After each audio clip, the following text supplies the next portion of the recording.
You're listening to Well, I Laughed, Part 1 of History's Mysteries, Mom Jeans. Oh, you did pick up the gain a little bit more. I feel like I can hear it. Can you hear it? I don't know. Yeah, that would make sense. Like, I can actually hear, like, you sound like you're in the other room, but with it just being right there, I can hear you. Okay. That's exciting. That's Hopefully People are going to be like, too loud sign. now. Fuck you. Like, I can still hear myself. Like, that's the first time it dips away. But otherwise, like, right here. Yeah. That's a nice, crisp sound, too. Good, I think. A full body red of a sound. On a scale of 1 to 10, how bad do my bangs look? I did not like that face. Never mind. Sorry, I don't actually care anymore. I'm just really enjoying this wine. I just remembered that my bangs don't need to be What? out. They can just be pushed back. Right. But do they look okay? You look fine. Okay. Why am I asking you? Oh, so, Yeah. okay. I can still see hair. Oh, all right, that's another thing on the list, actually. Hold on. When was the last time I saw you? 48 hours ago? No, It wasn't- longer. Right? Was it? Was it? I didn't see you Sunday. You came over Friday for Patreon. Yeah, that's right. It's been That's right. 48 hours. That's not 48 hours. That's 72 hours.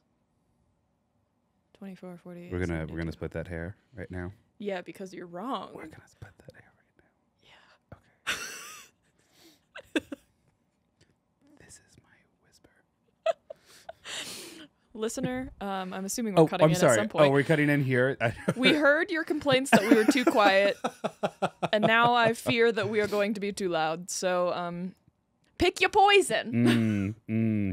If my audio starts clipping when I laugh, it's all of your fault. And by listener, I'm guessing we probably mean Casey, the man who might be editing this for us.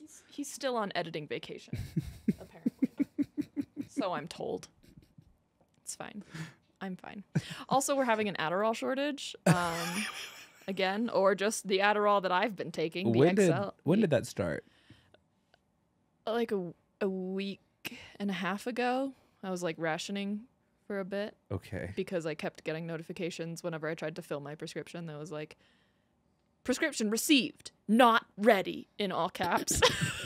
And then it, like 5 minutes later, not available from the manufacturer. And given my experience with the other times this has happened, I'm too scared to like move pharmacies or anything. So, yeah, anyway. I am sorry to hear that. I also haven't gotten anything done. This is good too, because it means that I have been trying really hard not to interrupt you until you're fully done. But Oh, yeah. you might not even know when you're fully done right now. I won't. So I'm just gonna go ahead and cut in right here.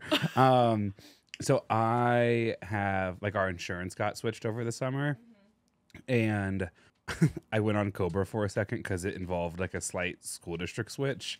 And how do I say this? I went into the pharmacy to get my prep while on Cobra, and they wanted to charge me $1,000. And then they were like, "Oh, so sorry. Hold on. Let us punch all this in." And they're like, "Great news. We got it down to $35. Will that be like Visa or MasterCard or whatever, right?" And I was like, "I'm not paying you anything for this. The one financial perk to homophobia is free prep." And I didn't want to explain to this woman that it was like, "No, That's I'm incorrect. correct. I'm one of the special ones who doesn't have to pay for it because of my Hello? quote unquote high risk lifestyle of being a homosexual." Good. This sounded like a healthy time you had at the pharmacy. It was then just super weird because I went only to get my medication and then was walking away from the pharmacy. But I like kind of hate driving to like box stores like that. And so I'm like, well, I'm not going to waste a trip here. Yeah. So then I got like a kombucha, a candle, like some more toothpaste, I think like 4 rolls of toilet paper just in case, and then some Clorox wipes.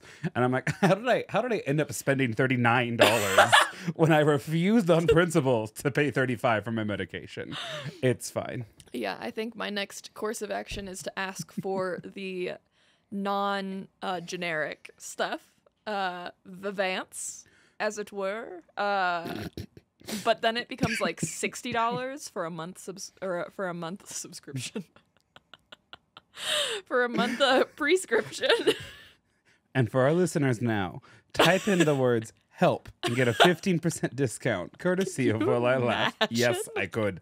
I actually think for Vyvanse, for Big Pharma. We are that. Our listeners, that's our target. That's our target population. Okay. Great. So next thing I wanted to talk about. Oh, I wasn't done. Sorry. Oh, the turntables turned. Did you just remember you weren't done? Yeah. Okay.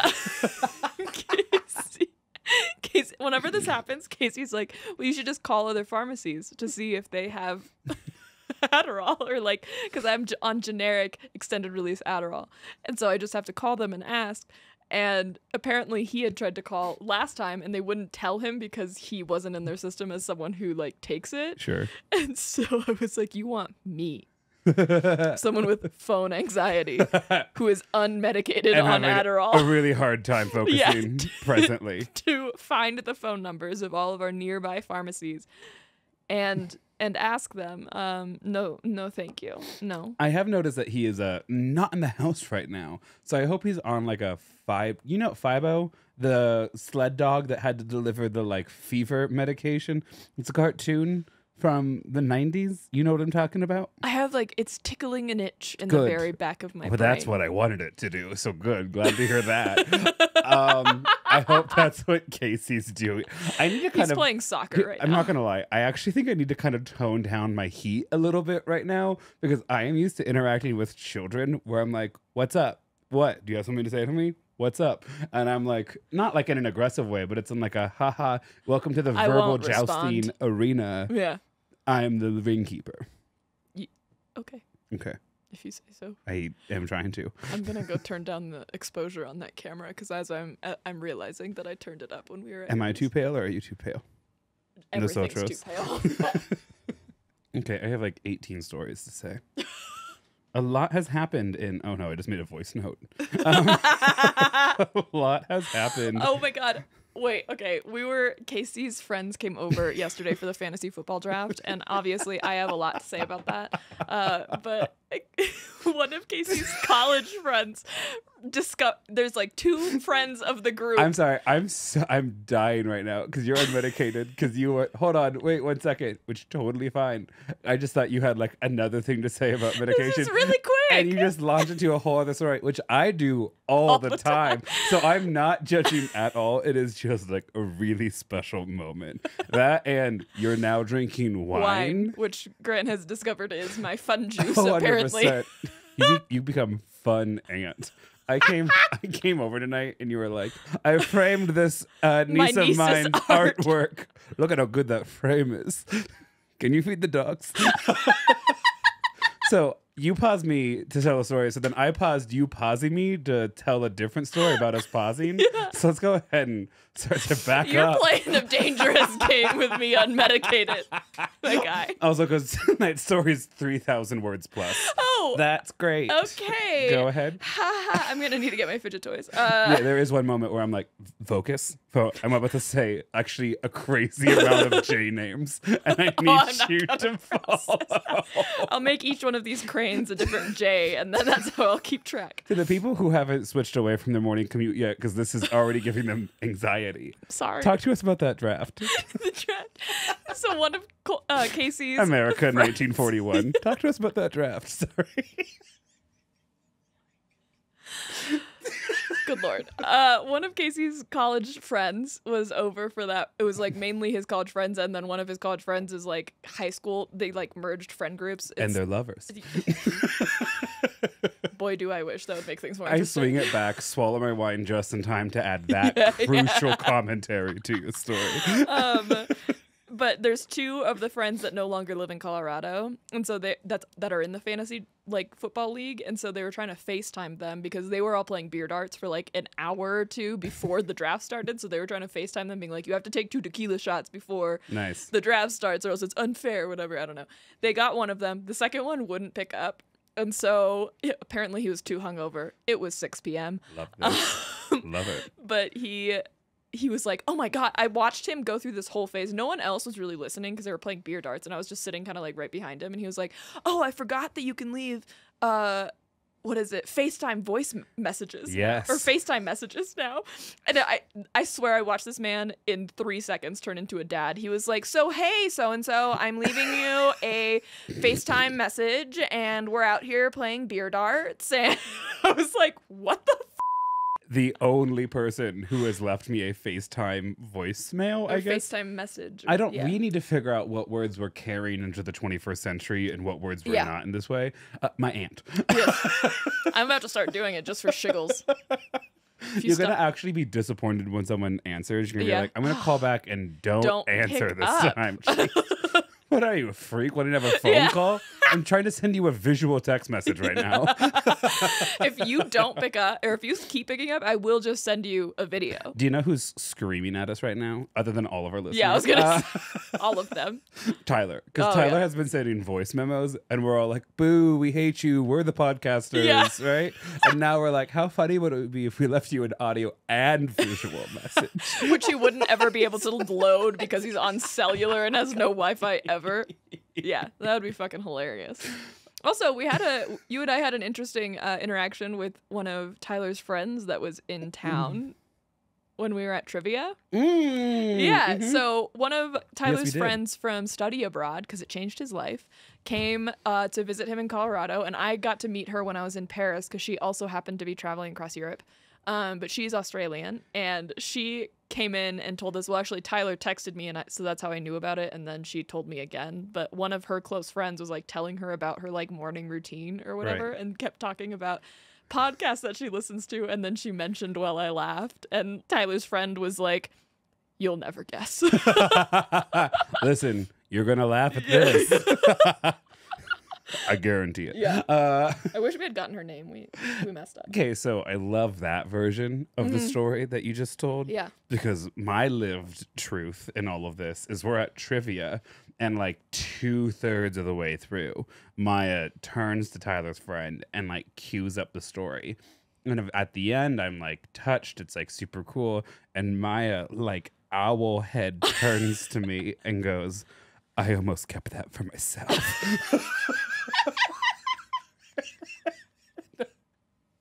As we're literally breaking bread over chips and queso. Like, I had a couple drinks. I was feeling feisty. I almost didn't tell you. You launched a new trivia group without any fucking consent. Okay, I got your consent when you all started replying in the group chat. Lydia replied right away and then was like, so, haha, who's this new guy? Did he respond? No, to me. And I explained it, and Lydia was like, okay. He seemed very nice. On the topic of Lydia, someone wrote in recently, and I think it's in one of the 50s, but they're like, I'm on episode 50, blankety blank, and I am dying at Lydia taking a nap in her car. And that is what is so good about this podcast, is when you live with the beautiful and wonderful people that we do, you're just kind of always in their present, that you forget sometimes how ridiculous their very near past has been. Lydia leaving her home to park on a major thoroughfare in the city to take a little nap. Because she was too tired. She just couldn't keep going. Yeah, I did forget about that. That's pretty funny. Anyway. Are you done now? I don't know. I don't want to cut off whatever this I'll cut you is. off. Don't worry about it. Okay, so then I think I'm now just saving a lot of these stories for the Patreon episode. But what I want everyone to hear, how left out did you feel when you saw me and Sophie were grocery shopping together? When you saw, are we saying her name or are we saying like a... No, Sophie. Yeah. How jealous did you feel when you found out Sophie and I were shopping together? What day was that? That was Friday? Saturday? Okay. Even more jealous when Casey ran into her at Costco on Sunday. The only place Sophie goes is grocery stores. He was like, oh yeah, I ran into Sophie and Lee. And I was like, why is everyone running into Sophie at grocery stores? So here's the lowdown. Get it while it's good. We're talking about our friend Sophie, not Danny's Sophie, aka roommate, but not Lee's the Australian Sophie. Lee's roommate, right? Also Sophie in her own right, Sophie. Yes. I ran into her at our local like Kroger's grocery store at like 8:30 p.m. on a Saturday night. I'll tell you what I was doing, recovering from having to like work a full week for the first time since May. And so I came home from a conference that Saturday and just hard nap, like dead to the world, like for 45 minutes. And I wake up and I'm like, I don't know what to do with my body, but I know it needs to move. Yes. And it's like, and I don't think I want to go grocery shopping tomorrow. So let's do it right now. So I walk into the store, like no joke, 14 minutes after having left my bed. I'm inside this Kroger's and there's people and it's bright and like some of the doors were locked and there's never enough baskets. So you have to find a basket. That's a really easy way to just get grumpy. Correct. Like, and I'm just so overwhelmed and I'm not even like looking at anybody. And there's this woman coming towards me in like the walkway area in front of the aisles. So because I'm heading that direction, like kind of edge to the right. And then she edges to my right too. And my first thought is, God, some people just don't know how to walk in grocery stores. Sophie did not deserve that Like heat. my thought process is, if I have to run over this woman, I will. And then she stops walking and just stares right at me. And then I like look at her face and I'm like, oh, hi. But at this point, she's concerned that I'm so mad at her. And my face is just like... And then I'm like, Sophie, oh, hi. And so we chat for a little bit. She's great. She had like limes, cottage cheese, and powdered loves her cottage Jell-O. cheese. Yeah, she does. It was the craziest. It's like none of those things were like, oh, it's like movie night and I'm getting like a little thing of ice cream. And it also did not feel like someone's main grocery run. Here's what you need to know about Sophie. It was a basket of things people get home from the store and realize they forgot to get. That's what the basket was. Here's what you have to know about Sophie is that she is jacked. And so, intentionally or no, I'm pretty sure her grocery store runs are like all like healthy snacks that feel guilty to her. Yeah, answer that. Answer it? Yeah. Hi, you're live on the air. What are you guys doing? What do you think we're doing? You two are hanging out? Well, you couldn't really hear Yeah, it. you Back can of the really mic, hear front it, of the yeah. mic. You have my location. How did you not know this is where I was? I did not check, sorry. You're good. He's at Maya's. Jacob. You guys can walk over. Is Maya too busy to check on the cat because she's playing lawn darts Jacob, again? that's so rude. Because I'm what? Playing lawn darts again. Oh. I had a lot to do before the lawn darts. Also, you two FaceTime like you're elderly. Like Jacob shuffled into the picture in He's the like, oh, background. your dad wants to say hi too. And are you in the garage right now? No, it's the corner of my kitchen. Oh, you're right. I don't know if any of this is going to stay, by the way. I don't know. Can we help you with something? What's up? No, I was actually wanting to see if you wanted to but apparently you're busy. Oh, we can make that work. Kidding. Could be fun, a little podcast intermission. I love. we like just started. We're not even. You're welcome to like come over and. There's a decent chance the night's story hits 2.5 hours based off of how the intro is going. I'm scared. Intro though, they're so fun. Never cut that. We have no intention. We also, in good conscience, can't just cut into a story like that. Also, I am gonna probably. That's true. Yeah. I'm gonna probably go because I don't know if we're keeping any of this. Only because I don't know how much my mic has picked up your audio. No, that sounds great. Have a good time, you guys, and then I'll see you both tomorrow. Yes, I'll see you both tomorrow at trivia. Go back over to Maya. This sweater, that's a cute sweater. Thanks, Kelsey gave it to me. I love just you. hang up on her? Not yet. Oh. Say goodbye. Okay, bye. That's a cute sweater. As I'm trying to hold her up to the microphone so you can hear her, so that way she can see you. That was fun for us. Had to be the worst content we have ever produced. I don't know. The audio picked up okay. We'll see what happens. Otherwise, it'll. Dear listener, if I did just cut out, we just got a FaceTime call from Lydia. Sophie inspired me to buy pudding. That's what I was ultimately trying to work towards. And any snack that she says is good, Right. you trust immediately. It's almost exclusively protein Yeah. because it's just whipped milk. Yeah. Well, here's how jacked Sophie Sorry, is. I wasn't done. Like 2 more sentences. 2 more no, but for real, 2 more sentences, or else I'll forget it. And No, I won't that's be fine. listening. It's fine. Thank you for saying it's fine. I'm taking you at your face value, and if it's if it's not fine, I'm just gonna trust you to communicate what it is. Then It was so healthy. Thanks. It's not how me and Casey operate, but whatever. I picked up a box of, because I immediately left her and I was like, Yeah. no, I want pudding. Yes. And I picked up a box of pudding and I was like, oh, this looks good. And then I realized I picked up a family size amount of like pudding, but I'm like, I'm not gonna put it back. Like That's you. Fate wanted me to have. Was it like the pre-made one or the gelatin, no, like the powder? Like the powder. Oh, that stuff never goes bad. Exactly. Well, especially not when you make it that night and then eat it for the next 3 days.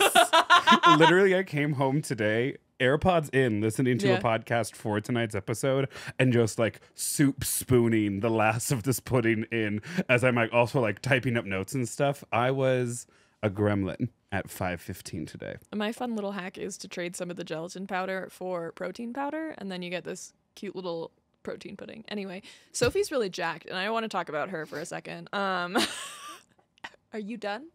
Do you have more to say? I'm clearly dabbing my head like someone who's done. I'm a little warm. Okay. Well, It's the we wine. can also move this. Oh, great. Because that's in the way of you receiving air. Okay. Sophie's so jacked that she's also so quad dominant. It's like an inside joke in the friend group that like, oh, Sophie's quads can handle that.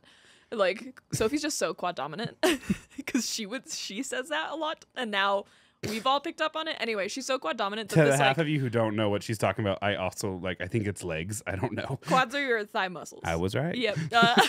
She's so quad dominant that this like personal trainer was like, hey, like, do you want? If you ever are into like personal training or anything, like let me know. And she was like, thanks, but probably not. And I think the guy was like, no, but like let me help you, and took her Is on that how men are for flirting? free. Oh no, he was just impressed. Yeah. Who's the horse guy that would do that? Michael Bow? What the one? Barrisone. There we go. Michael Bow. I was close enough. Sure. Or do you have more to say about Sophie's quads? Or? No. Okay. Not right now anyway, probably later. Sorry, adding another note. It's been a full week. I have one more story for our listeners, and then I'll get into the actual story for the day. Hell Sound yeah. good? Yes.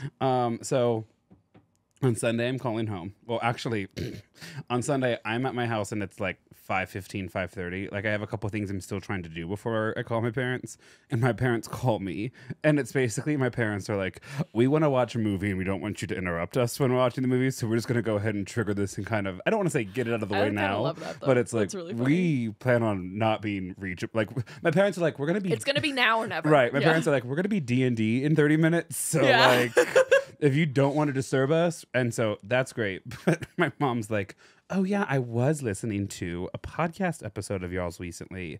And I think it was supposed to be a listener episode, but you and Maya really kind of seemed to be. And I was like, wow. Okay. Okay. Jeez. And so just to make sure that my mom and I didn't end on opposite sides, I was like, well, it's just, I'm just grateful that you even listened, because now that Dad's retired, apparently he doesn't love me as much. He just likes our introspective merch. Right. That's so true. Who I'm never would I gonna be get mad at? over that. So funny. If you ever needed like unconnected proof that Greg is Tim Walls, there you go. Who is mad at me? What have Exactly. I laughed at recently? Which is good. And I'm not here to tell anybody how they should spend any of their time. But my dad is the first person in our family this year who definitely has time for a quick little hot girl walk and listening to his son's podcast. Just saying. Nice. Thanks. Saw it coming. Good. Anything else you want to say about beer and darts with Casey and crew? Oh, my neighbor has a really beautiful garden that she tends to every day, and I was trying to protect my shins we have like a little upstairs balcony, so I went up there with Monet because Monet kept getting into firing range of the darts, so she was no longer allowed in the backyard. Listen, if this joke's inappropriate, go ahead and cut it. But she doesn't have extra limbs to spare anymore. I tell her that all the time. I tell her that all the time. You know I love her. That does Yeah. not come out of malice by any means. No, I know. I'm fully aware. Every time, did I tell you on the last episode that she ran away?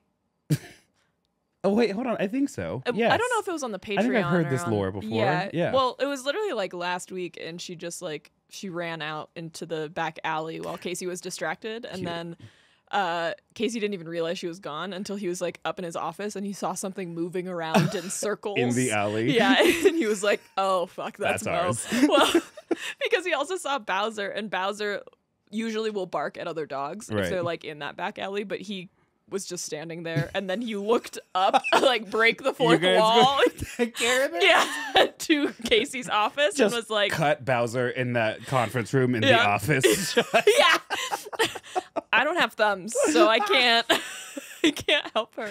No, wait, hold on. It was something about okay, but your neighbor has a garden. Yes, my neighbor has a garden, and when I'm up on that top balcony, I just tend to chat with her while she's out there because she likes to talk, and They I have don't mind. like a little landing outside of Yeah. your guys, one of your bedrooms. yeah, yeah, it's outside of our yeah, and it's a cute little balcony, but it's something that I would like put plants on that would then die because I forgot about it. Yes. And you use it as like a second living room. Yeah, it's quite nice. Yeah. And I can see into everyone's backyards, and I feel like a little. And you're really nosy. Yeah, 100%. Why If do you you- think I lived in the city for so long? Have you ever seen Maya by a telescope? She has not gotten into stargazing. Yeah. True.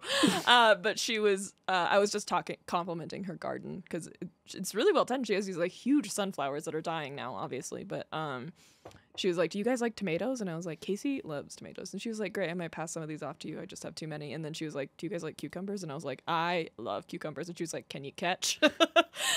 And then she threw a cucumber up at me. So I'm so glad you mentioned that Yeah. because now this is for reals. I'm going to share the story. I'm going to give you space to react, and then I'm going to jump into today's episode. Okay. So the new school. I have thoughts about that. I know you do. No, I know you do. So the new school that I have transferred to, still in the city, love, has a really big English department. It's just a big school. I don't think you've mentioned that you transferred schools. I'm just kind of casually bringing it up and I'm Okay. letting people kind of connect those dots. Okay, cool. Now they know. No. Anyways, one of the English teachers today brought in rhubarb bars and then also brought in a bunch of zucchini, but like giant zucchini, like Excellent. the size of an arm zucchini. Perfect. So I go up and I collect one, and it's so big. I'm like, perfect. I don't have to shop for vegetables the rest of this week. Yo, I'm not joking. Like That's it's a big zucchini. yeah, I'm gonna oven roast it tonight. Like I'm gonna like dice it up and like prepare it props, but like I'm gonna like dice it up. Like it's so much zucchini. So I get back to my room. And the speech kids are all like, obviously I'm still coaching speech. It was great. It's a big speech program. I'm happy and it's great and thank you. But I walk in and the children are like, "What is that?" And I'm like, "It's a zucchini." And then they ask the follow-up question and they go, "Why did you bring it to school?" For show and tell. Correct. And I go, "I didn't. Someone brought it." And I like put it on my desk as I like try to find my bag, but it's now the end of lunch. And so more kids are coming in. And so I'm like repeating this conversation. And they're all, as high schoolers, making various remarks on its size. And at one point, general appearance. correct. And at one point I pick it up and I just go, "Hush now, my baby." And because the school I'm at now has this huge theater program, like 8 kids are like, "Me sweet." And I'm like, "Shh, it's a solo." As I shove it into my New Yorker tote bag. Did it take your New Yorker tote bag out to dinner first? I'm gonna have to cut that. All right, so if you have any thoughts, share them now. I have thoughts, but maybe not appropriate for the moment. Have you seen that TikTok trend? I'm going to tell you anyway. I'll cut it later. There's a TikTok. There's a guy who's like an ER, or, a paramedic, and people will just be a video of like some vaguely phallic looking object, but it's like an advertisement or like just a very innocent video, but immediately your brain is like, that looks like something. What do you think my TikTok For You page is? I don't know. Feels pretty homophobic to me. Good. I want us to go ahead and cut in right there so I can tell this Wait, story. wait. Oh, I thought we were not. Why did I make this? Ah! This is going to be a twofer. I don't even know if you're going to get a Histories Mysteries. If this is the pace that we're going, this is going to be a twofer. So, You're crying at your own sound right now.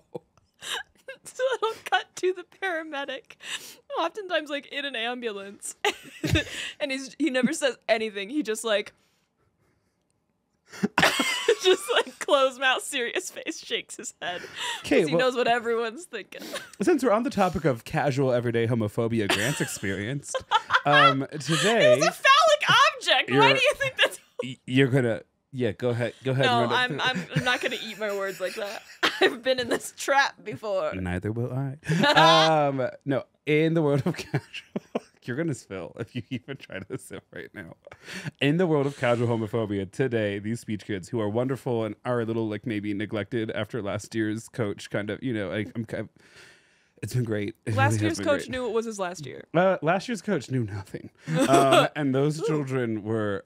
He was only there for 1 year, and just through inaction, dismantled a lot of stuff that those kids like. And so the fact that I came in with like a plan and a vision and brought a lot of that back and then some, they're like, oh my God. And so today they were like, what's your coffee order, Mr. Thomas? What's your coffee order? And I go, oh, this is fun. Like, go ahead and guess. Like, what do you think my coffee order is? No. And this like tall, translucently pale little debate boy who's a junior, which is always the worst age for debate boys, True. looks at me and goes, I feel like it's just like it's some like oat milk, and then didn't know where to go from there. And I just turned to the rest of the room and I was like, anyone else feel the homophobia? And that No, continue. right. And No then one he's- helped. And then he's like, no. And then another girl was like, I think it's like either like straight black or some like demon order. And I go, choose. Like with this deadpan delivered to you, I'm like, render your verdict. What do you think it is? And she's like, Okay, black. And I'm like, correct. only someone with a black coffee order would have that reaction, though. Someone with a fruity little drink would be like, well, I could do both. It's a pink drink. Yeah. Okay. I have so many other things I want to say, Okay. but I need to get to today's into the story.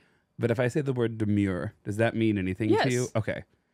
Mindful and demure. You guys don't pick up on like half the things I hear every single day at I school. asked you the origin of that, remember? Because I had kept right. hearing it and I didn't know what was the origin. I'm like the goddamn Library of Alexandria. I was like, where did that come from? I was like, Grant will know. When it comes to like sayings on the internet, I'm the goddamn Library of Alexandria to the rest of our friend group. You're the owl in Avatar: The Last Rainbow. Airbender. What? I am in the sand. The creepy in the owl. sand that's- library. Yes. Yeah. Mhm.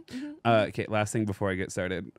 Lydia, I don't know if we kept it in this episode or not. Lydia FaceTimed us at one point. Anyways, Lydia just texted me and you, but I don't think you've seen it yet. She said, I just got extra excited that Maya is in the hood. Have a great episode. Aw. That's probably it right now. Someone's here. No, that's my blink camera being like, oh, hold on. Let me How close. much Subway did you order?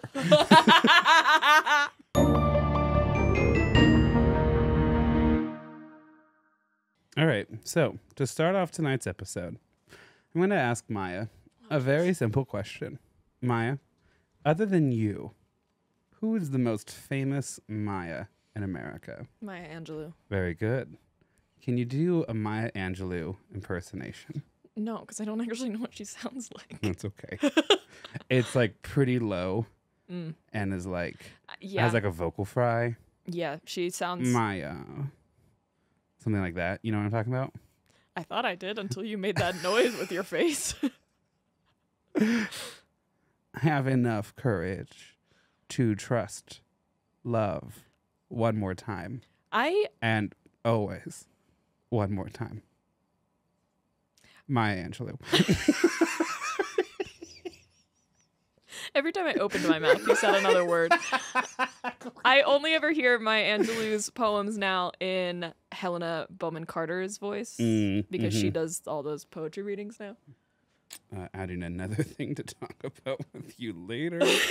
Okay, so tonight is History's Mysteries episode, and I am going through the final day of Abraham Lincoln. I'm sorry, what? I'm joking. I started off with a Maya Angelou quote. What did you? Then I was like, you know who did trust love one time and always one more time? Are you gonna stop? Or are you...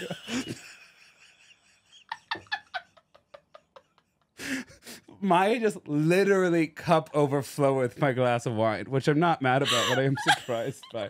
I can't wait in 2 weeks for you to go back and listen to this episode. I'm all caught up on editing except for the Patreon. Oh, by the way.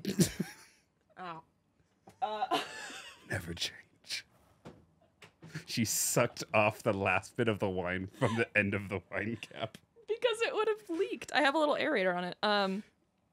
I don't even know what I was going to say. Good. Oh, Okay. oh, wait. Sorry. No, it's good. Patreon.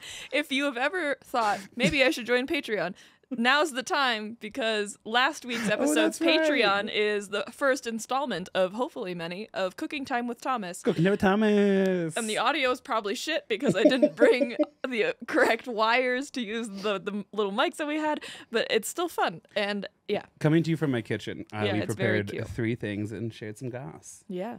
Okay, so today's episode, So anyway, Helena Botham Carter.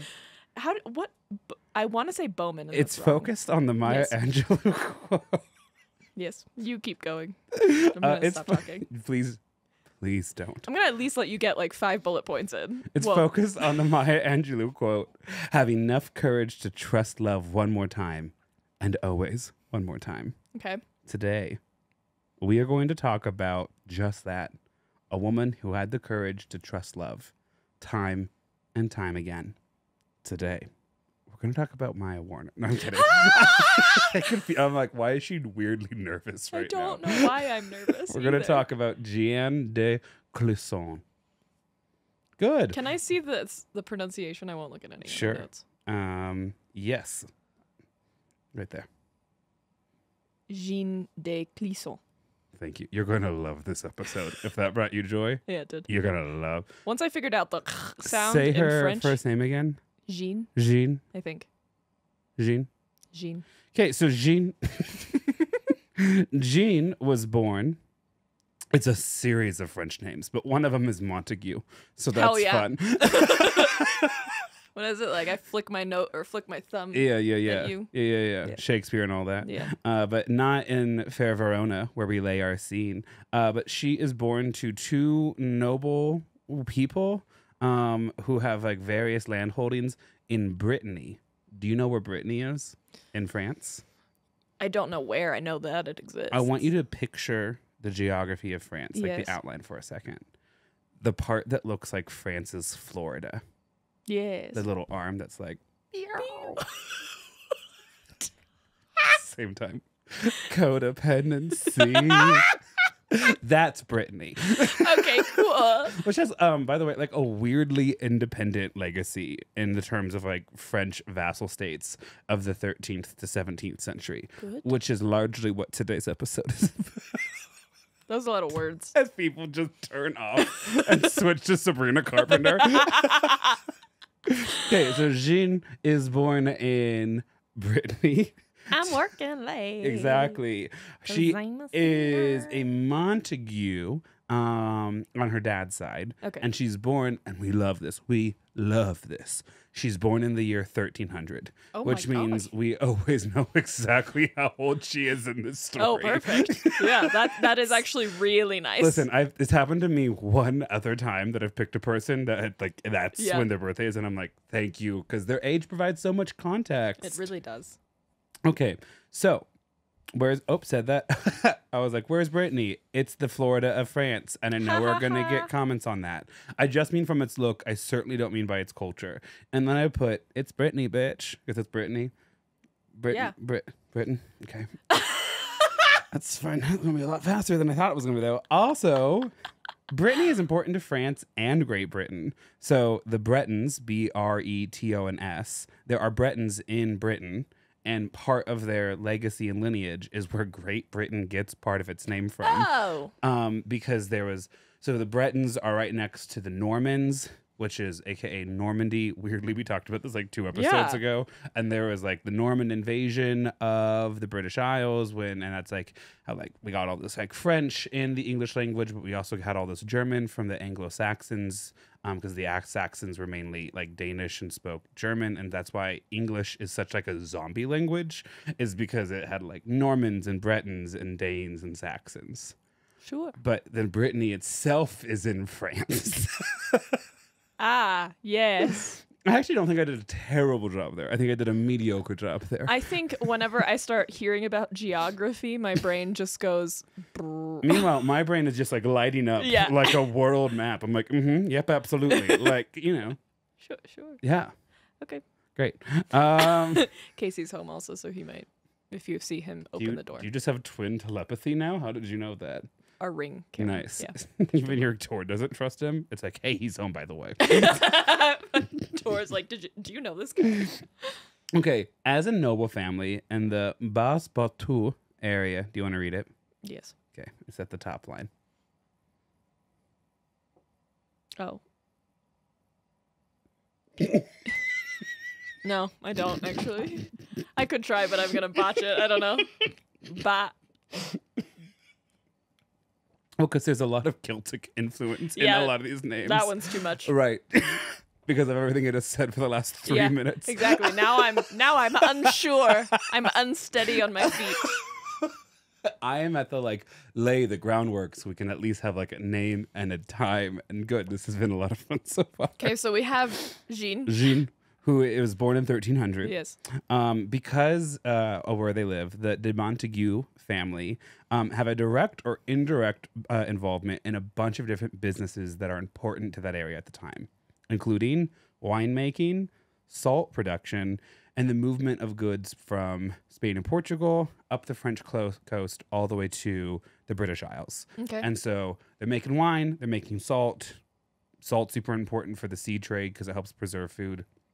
And Brittany like juts out in between the trade routes between Spain, Portugal, and England. So they're connected, they're wealthy. It's not a huge area, but they're doing all right for themselves, like economically speaking. She was the product of her dad's second marriage. That's going to be a huge reoccurring motif throughout all of this. I want you to know. Just kind of Doug Emhoff style, like beautiful blended families all the way throughout today's story. So Jeanne is the product of her dad's second marriage. She had an older half-brother from the first marriage who, when he died in 1320, Jeanne was 19, 20 years old, and she inherits everything because he and her were literally the last two living relatives of that entire like clan entirely. So even though women weren't in line to inherit things usually, because there was no one else to pass it on to, Jeanne inherits it when she's 20 years old. Oh my God, in the 1300s too? Exactly. They weren't like, find a husband we can give this to. Listen, I just want you to go ahead and pocket that comment. Okay, cool. I figured. We are in the 1300s. Yeah. Talking about a woman. Yeah. Misunderstood. And female author? Mystery to history. Female author.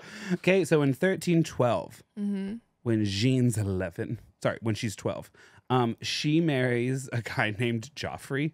Not joking about that. No. Who is 19 years old. What? I know. That is gross. That's gross. But by standards at the time, it's like fully normal. Right. Yeah. It's not only is it fully normal, but Jeanne really actually gets super lucky with this match because she could have been married to like some 30 or 40-year-old guy. Or even older. Yeah. Right. Because just like fun casual mention, Jeanne, I'm going to say her name like that every time. I'm kidding. I've noticed. Jeanne has a living older brother who can inherit everything, right? So Jeanne's value at the time is really like, let's try to get as much money as possible out of her marriage, right? Like try to set ourselves up well.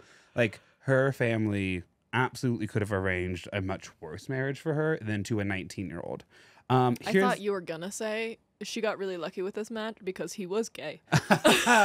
No, but he was hot. No, I'm kidding. I actually could not find a picture of our friend Joffrey, but he is from Brittany as well. And you guessed it, Joffrey is on his second wife. At 19? Correct. So I don't know if this is just something. Did he kill the first one like Game of Thrones? Listen, not that I was able to find. but there's actually so much family intrigue, and I'm going to be making a lot of Game of Thrones references. Jokes. Cool. Excellent.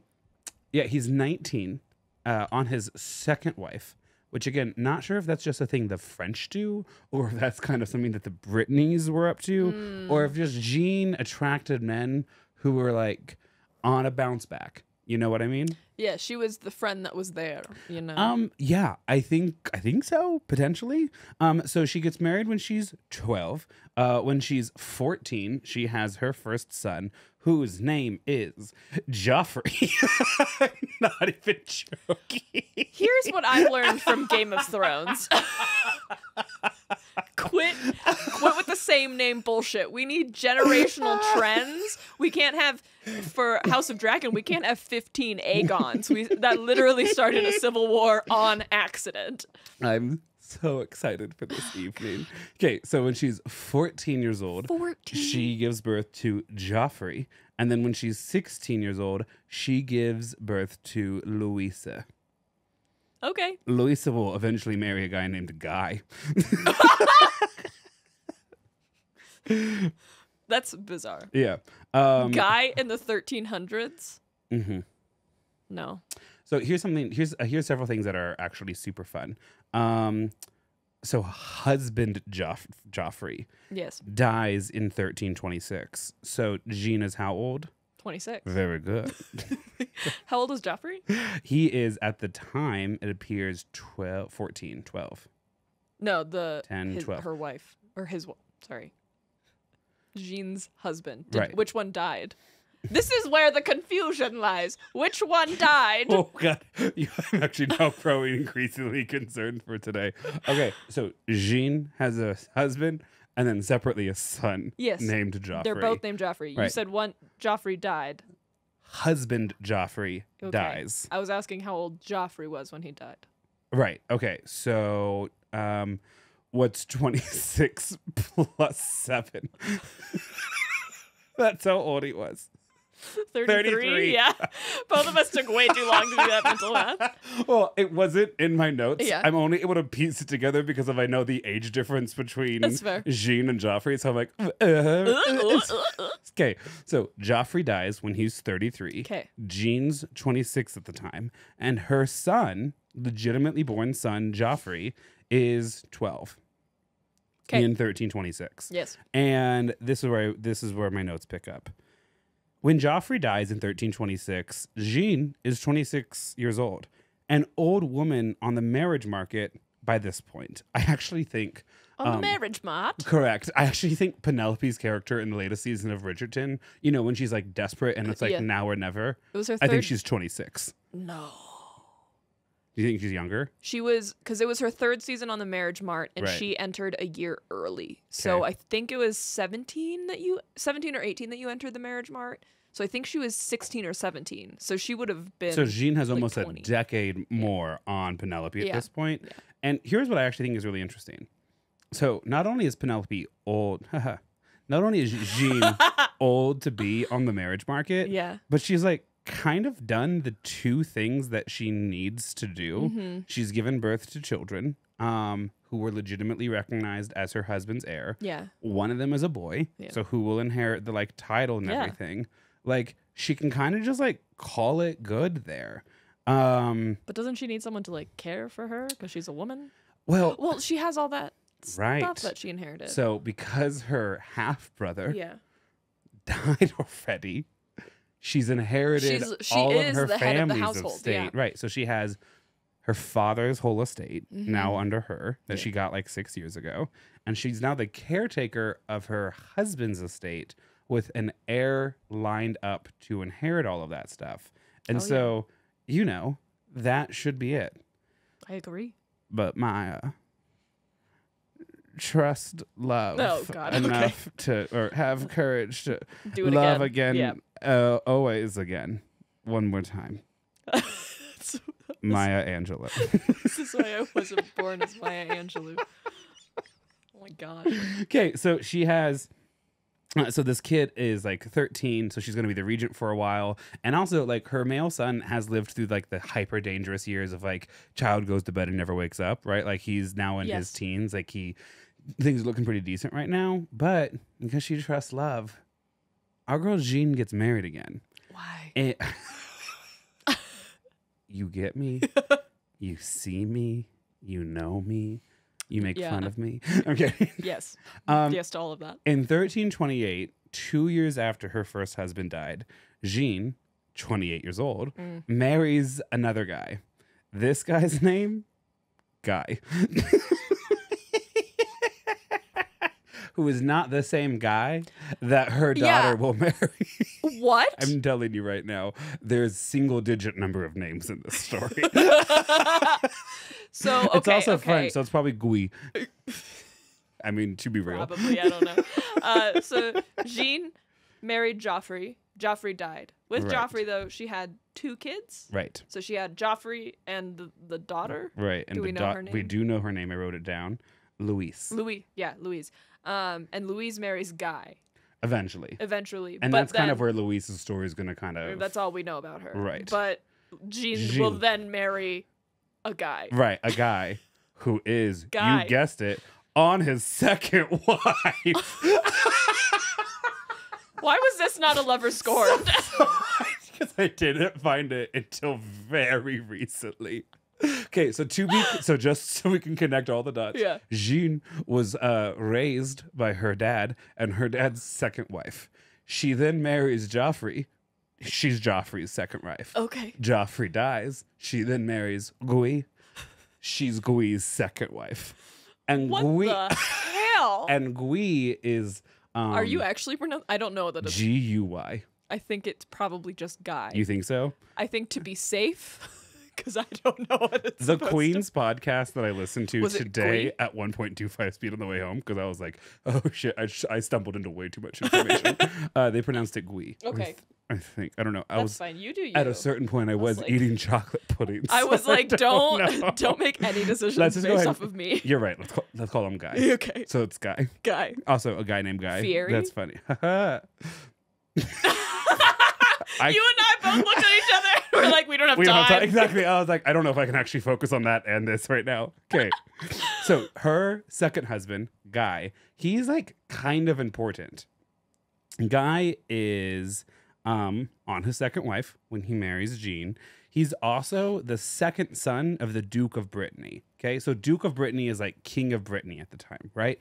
Brittany is like a vassal kind of France, and so Okay. they're like semi-independent. They're definitely basically self-ruled, but the French king can be like, I need troops, and they're like, yeah, probably, okay, you know, yeah. right? But it's like that's not guaranteed. And there's like Brittany laws and a Brittany border, and then like French laws, right? Okay. And so she, with Guy, marries the second son of the Duke of Brittany. So he's not going to inherit it, but obviously super well connected. And then he also is like vaguely related to the King of France at the time. So she like really kind of stumbles into it. She like married up? Correct. And then get this too. What did I put? This is funny. I don't. Wait, okay, so She just loves being a second wife to wealthy men. Literally a brand new take on First Wives Club, but it's just Jeanne de Clisson, but it still stars Bette Midler. I'm very gay. okay, wait. So how is Guy related to the Duke? He is the Duke? He's the son of the Duke. Son of the Second Duke. son Okay, of the cool, Duke. cool, So not going to inherit the Duchess, the duchy, but like is, you know. Ducus. Yeah. Ducas. And then like his like cousin or second cousin is like French king, right? Nice to meet you. I'm the Duchess of Brittany. Thank you. Wow, that's a big deal. My friend Jeanne. Knew the duchy, but Exactly. the Duchess is... My friend Jeanne pushed his first wife down the stairs to be married to him. So, anyways, Jeanne takes a chance on love, or she marries someone powerful to protect her young children. I would too. Because do you know who's super killable? A 12-year-old boy in the 1300s. That's... And let's be real. As someone as important as Guy might not be around a whole lot. That's so true. Fortunately, let me check here. Guy has... I want to make sure this is correct. Yeah, okay, I'll get to it in a second. Okay, that's fun. I'm having such a good time going through these notes. Okay, so Jeanne gets married to Guy. Okay. Powerful guy. 'Kay. Guy. Powerful guy, the guy. She does not win over all of the in-laws Eh, who like can't have them all. kind of hate her. Well, Here's what I wrote. The union was short-lived as relatives of the ducal family. Not even joking. That's pulled from a source, DUCAL, from the ducal family. Ducal. In particular, the de Blois fraction laid a complaint with the bishops that they were trying to protect their heritage. Oh, that grow Jeanne up. wasn't like a good addition Goodbye. to like the bloodline or whatever. And on February 10th, 1330, the marriage not only was ended, but was fully annulled. They were like, etch a gosh. sketch, it never happened. Sketch. It's a little unclear what the hell happened here. Like, did her in-laws hate her? They might have viewed her as a gold digger, which, work girl, like, I get it. But also, like, she was pretty wealthy. She has now managed to, like, inherit 2 different estates Yeah. before she turned 28. And they're all like solely hers. Right. So she might be a gold digger, but she's pretty wealthy on her own. It doesn't make sense. My theory, reading the tea leaves, spending about a day and a half researching this. I'm an expert. There's an eye twitch. I have my master's degree in this, PhD, Dr. Thomas. Okay. Is that she was too smart, too independent, too charismatic, right? That she was not held hostage to the family, which is she wasn't malleable to them. right, which is not great. Second wife material. Fair. She's So not the- fresh-faced and bushy-tailed. Right. So the whole thing gets dissolved. Her ex-husband, Guy, then marries a different girl as part of the Dubois family, the one that wanted to annul the whole thing anyways. Okay. So they win in the end. Also, this girl from the Dubois family, she's the niece of the King of France, Philip VI. So, like, really straight God. Zoe ties. So, like, you do kind of get, like, why they pulled that shady stuff, They right? were like, okay, but we had this Right. other match for you. You're an independent. You are literally the Yeah. villain in Parent Trap. Like this 26-year-old who's wealthy and successful. Get out. We need our mom who we have gaslit into loving her ex. I'm 26. Welcome, because you know what's next, and it's the phase I'm in right now. 30? Your Chessie stage. I'm more worried I'm gonna be the villain. I'm glad that you're not worried that you're currently the villain. Okay. Okay, so I'm sorry, do you want to keep going with the podcast? I you're- can turn you off. you're gonna love today's episode, though. Okay, I'll let you talk and then I'll just mute your audio. Okay, so Guy marries a third woman, right? She's the niece of the king or whatever, and it all works out because literally a year after divorcing Jeanne, Guy dies. How did he get into like a sketchy gunfight or something? Yeah. No, he Well, there just weren't guns. he but- just dies on March 26th, 1331. Mysterious. Well, actually, what's so funny is because his marriage to this third girl was so short, Yeah. and his marriage to Jeanne was short and also maybe not all that harmonious, he died with only one heir, a daughter from his first wife. Maya, go ahead and guess the daughter's name. Louise. Jeanne. Yeah. There are only 2 names to choose from. So. And so that means Jeanne inherits like everything. Like, sorry, let me make that clear for our listeners.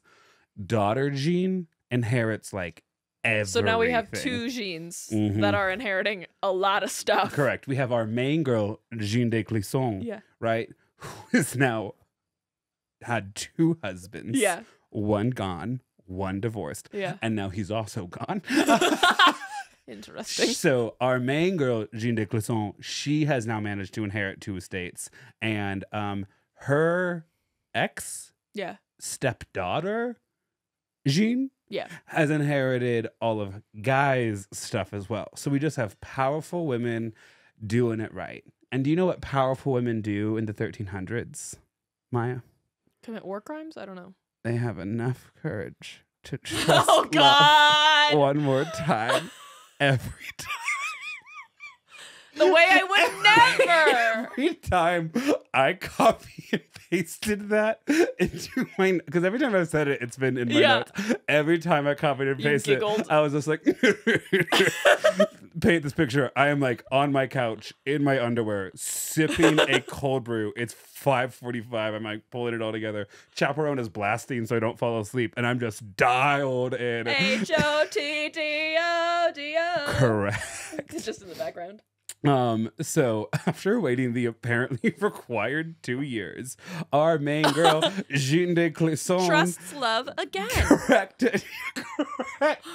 and she marries her third husband, Olivier the Fourth de Clisson. She is Olivier's second wife. What did you say his last name was? Olivier the Fourth de Clisson. So the same as Jeanne? Right. This is actually probably where we get her full name from. Oh, I was like, so she married a blood relative? No, she just marries for the third time in And her this is life now how we know a her. man who's already had a wife. Okay. Okay. I mean, she has a type, She is. I guess. Here's the thing. Call her a gold digger, that feels so pejorative. But Yeah. she's now on her third marriage, and she's inherited 2 estates. I mean, at this rate, and honestly, you're winning the game. yeah, if Jeanne had just managed to hold out another year, she would have inherited Guy's too, thus robbing Jeanne of Guy's estate because Jeanne would have stolen it from Jeanne because she was still married to Guy. And then there's a chance that maybe Jeanne could have passed it on to her son, Guy, Correct. from her husband, Joffrey. Guy. Yeah. Son's name's Joffrey. Yeah. Who is Right? Guy? Oh, Louise. Yes. Louise married. So she, yeah. Wow, that's wild. So she That's trusts insane. loves again. She gets married again. And 1330 What? Whoa. is her third marriage. Jeanne Uh-huh. married a Joffrey and has a son named Joffrey. Correct. Jeanne also married a Guy and Had has no a, kids from them. Yeah, but has A an son-in-law. son-in-law Guy. Right. What the fuck? And then she marries an Olivier. And do you want to guess what the name their Shut son? the hell up, Olivier. Guy. No, I'm kidding. No, I'm kidding. You were right, Olivier. Oh, okay. Are you serious? Serious. I hate people with this whole fucking there name are shit. single-digit names in this. I want story. another Louise. Okay, so Jeez. the nice thing about Olivier is that he's also super wealthy and he has a castle, a manor house Ooh. in the capital city of Brittany as well, and land kind of throughout the land of Brittany. Oliver was initially married to Blanche de Beauvoir, who died in 1329. So Olivier waited a whole 0 seconds to go off and find Jeanne and get married. So Jeanne is on her third husband, and this third husband has something in common with all the other And he's about to husbands. die. No, just that Jeanne's his second wife. Second wife. Okay. Which I think is honestly just like so crazy. So Olivier had a son with the first wife. Okay. Okay. Blanche. Right. That's the wife's name. Do you want to guess what Olivier named his son? Didn't we just do this, Olivier? No, that's what Olivier and Jeanne will name their Oh. son. The son from the first marriage. Also, Olivier. Jeanne. Jean.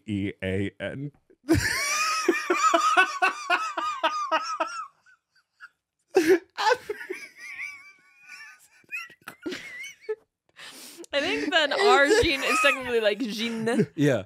and this one is just like Jean. Yeah. Jean. Probably. And to the French listeners who were like, I'm finally, sorry. thank you. I'm sorry. It's so funny to me. like That's so disappointing. like the way that it just exactly repeats itself in everything. Come on, like at least name him Guy. So Olivier's first marriage with Blanche. Blanche makes sure it's set up that their shared son, Jean, inherits handle it. all of his mom's estates, which includes several lands on the outskirts of Paris.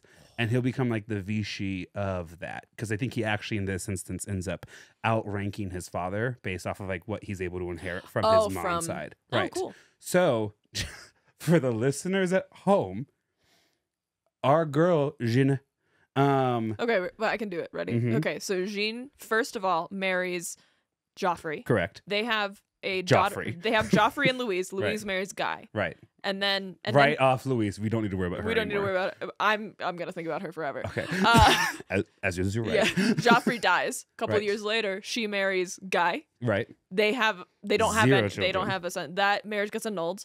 Guy goes off and marries someone else, Right. The king's niece or whatever, Right. and then she goes off and marries Olivier, who had already been married to Blanche, Right. and they had a son named Jeanne who inherited all of Blanche's estate. Correct. And then Olivier and Jeanne will have a kid named Olivier. Correct. And so it actually gets set up so beautifully.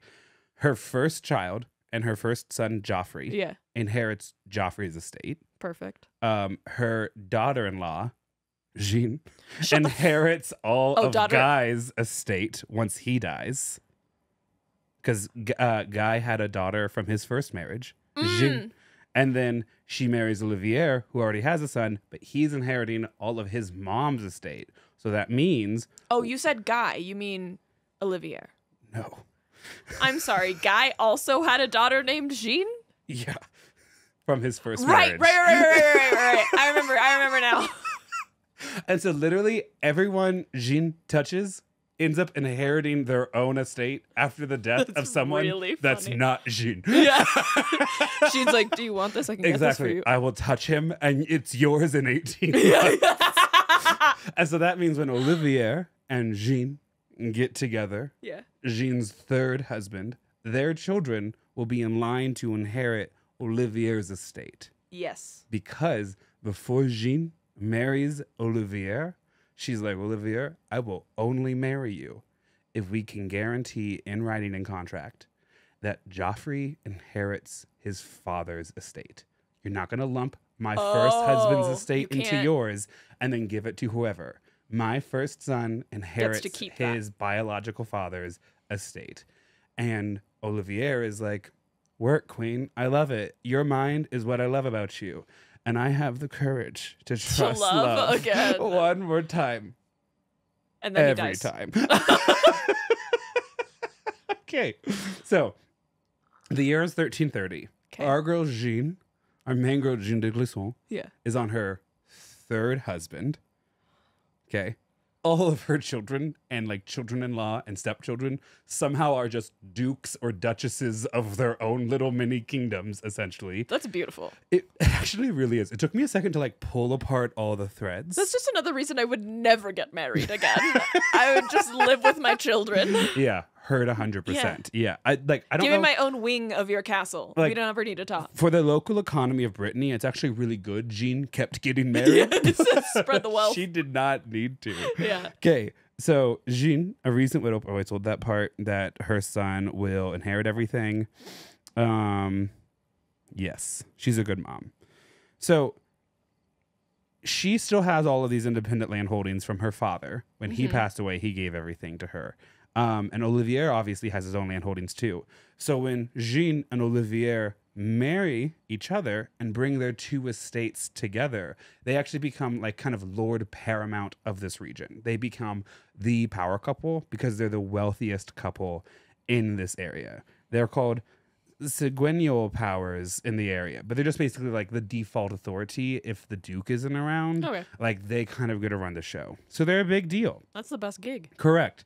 And they then from like 1330 to 1340 live honestly this like beautiful, uninterrupted life on like the French coast, loving each other. They have 5 children. Trigger warning up ahead. Child loss is mentioned briefly. It is the 1300s. Yeah.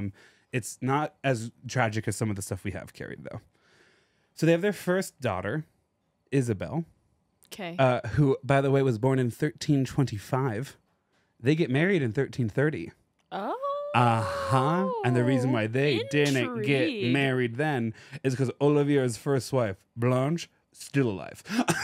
Oh, Blanche died? 1329. And so Olivier was like, great, she's dead. Jeanne, Come here. it's time. And so it's once they're married, they're like, oh, by the way, everybody, this is Isabel. This is our daughter. And for those of you who have managed to keep track of the timeline, yes, Isabel was born in Joffrey's last year of life. So she's born with Joffrey being like, I've had 3 children and this third one is my daughter.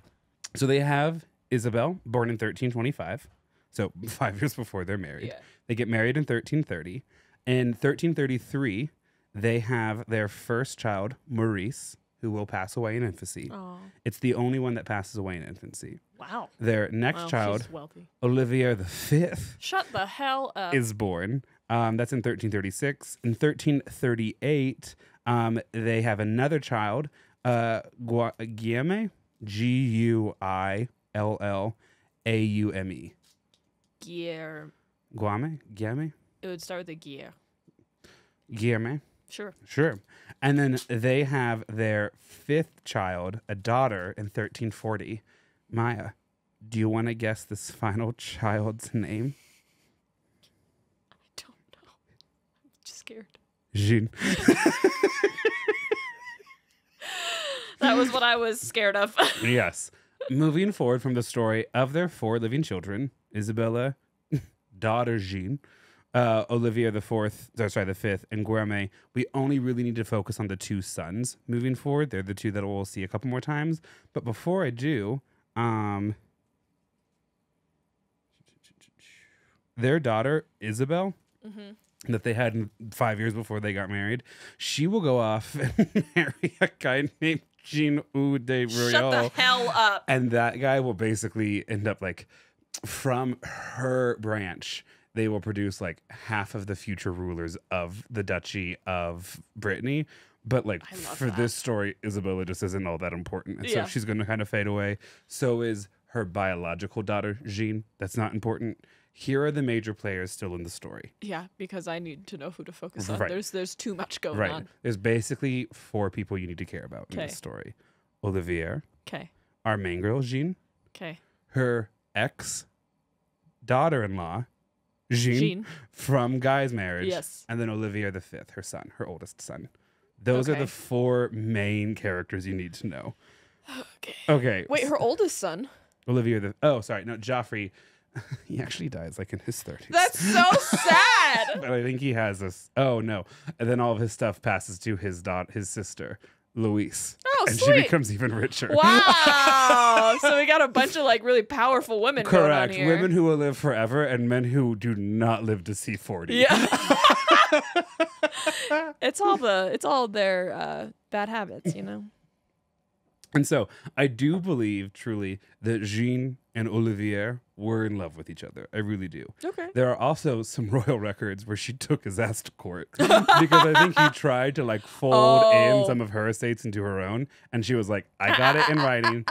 Here is the proof. And they go all the way to the King of France, who listens to everything and agrees with our girl Jeanne. He's like, you're right. She's This smart. is everything that was. Listen, every lawyer I've ever met has always said get a prenup. Correct. So. And that's exactly what this powerful woman who is on her 3rd husband does. She gets it all written down. Hell yeah, she So, learned. From 1330 to 1340, life is amazing and really good.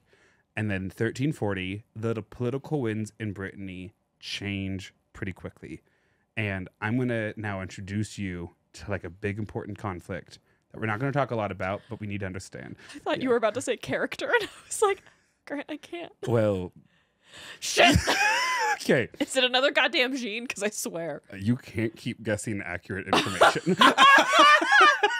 Okay, so life for Olivier and Jeanne is pretty good for like legit 10 years. And then in 1340, world politics would involve this important and politically connected family. Stay with me. It's interesting and it's low-key kind of wild. It's basically like a great value version of House of the Dragon. Okay? Okay. So here's what's happening. So Jeanne and Olivier, they're important members of Brittany, but they're not the Duke and Duchess of Brittany. They're not actually running the whole like vassal state, right? Okay. They're like, I don't know, kind of like maybe like Nancy Pelosi figures. Like they're not leading the whole thing, yeah. but like they're important. They're there. Right. They And would when- be on the news. Right. And when things happen, their family is involved in it, even if they don't start it, right? Like they're pulled in directions. Okay. So the Duke of Brittany, very much like House of the Dragon, has a first wife, has 3 sons with that first wife. That first wife then dies, has a second wife, has more sons with that second wife. And they're all named Aegon. No. But 2 of them are named John. I swear to God. John by Yes. That guy dies, and his son, oldest son from his first marriage, John the Third, he takes over the Brittany throne? Okay. and the throne of Okay. Brittany. Yeah. John the Third hates his siblings from the second marriage. And after Nice. his dad dies, tries to get his second marriage annulled posthumously to bastardize his half siblings. He's like, You know nothing, Jon Snow. Exactly. I will bring him back from the dead for the opener of season 4 to annul these births. He hates them so much that he tries to erase all of them. But John III is also childless. And so John III names as his heir his younger brother. his younger brother's daughter, Jeanne. Shut the Because fuck. do you know who his younger brother was? Guy. Our main girl Jean's second husband. Yes. So her like ex daughter-in-law. Yes, becomes the heir to rule the Duchy of Brittany. And everyone's like, what? She's a girl. That's wild, man, but okay.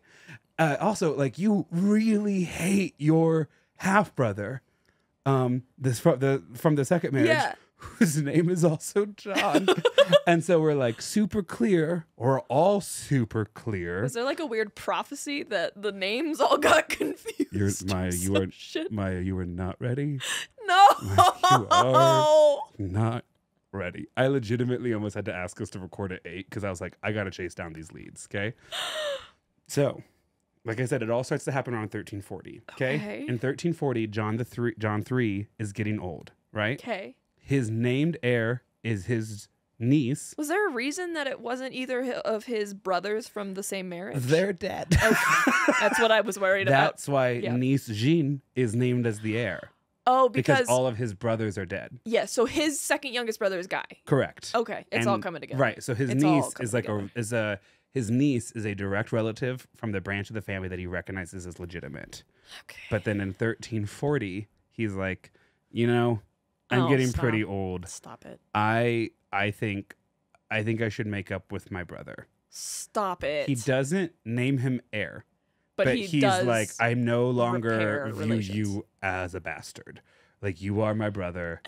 And then in 1341, as John III it's even better. It's like even worse than the prophecy plotline of House of the Dragon. 1341, John III is on his deathbed. And they're like, hey, sorry, just real quick before you slip away. You've now recognized John Mantfort as like a relative, but you also have still named your niece as heir. So just real quick, if you could clarify for us, just us girls, who you want to get the throne, that would be great. And like one of John III's last words is, quote, "For God's sake, leave me alone and do not trouble my spirit with such things." And then he dies. Like, at least, spoiler for House of the Dragon, plus 15, plus 30 right now. At least there's like this miscommunication of not understanding the context. They were like, in plain Brittany Celtic French, just say the name of the person you want. We just need a name. It's Jeanne or Jean. Just say a name. And he says, leave me alone. He just goes, and then my answer is obviously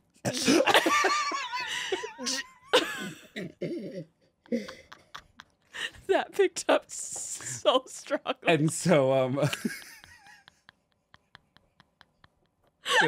good. Glad we spent the money for it. Okay. So just like in history, whenever there's this like miscommunication as to who's to inherit the throne, they handle it in a super civilized way. By having a full civil soul war. And unlike today, the neighboring superpowers don't get involved. The USA is like, right. So here's a little pop quiz actually to see if you follow this along. Okay. Oh, Jesus. So we're going to start off with the niece. Okay. Jeanne. Yes. Do you think France supports Jeanne or England supports Jeanne? Because because Guy married someone that was related to the English crown. French crown. Which you were up up to that point. So France. Right. So France is like, we're going to rep our homegirl who's like low-key kind of blood related to us. Okay. And so England's like, gotcha, we'll pick the other guy. Well, we can't have the same guy. So. England's like, we don't really actually care. We just think it's funny to make you all fight. England's like, well, there was only actually one guy. Right, exactly. And it's John, right? Let's just Get it? 'Cause keep his John. name was Guy. Right, but Guy's daughter is the one being Welcome to supported by Diners, friends. Drive-Ins, and Dives. Listen, I'm not even joking. Like, I am for real right now. If you roll out a soft pretzel machine, I will lose my mind. Someone write that down for April Fools. What are we, at that place super close to your house that has great soft pretzels, but whose name I can't say for your own safety? Because it is so close to my home. Like, you can smell it when they start to cook nachos. Yeah. Okay.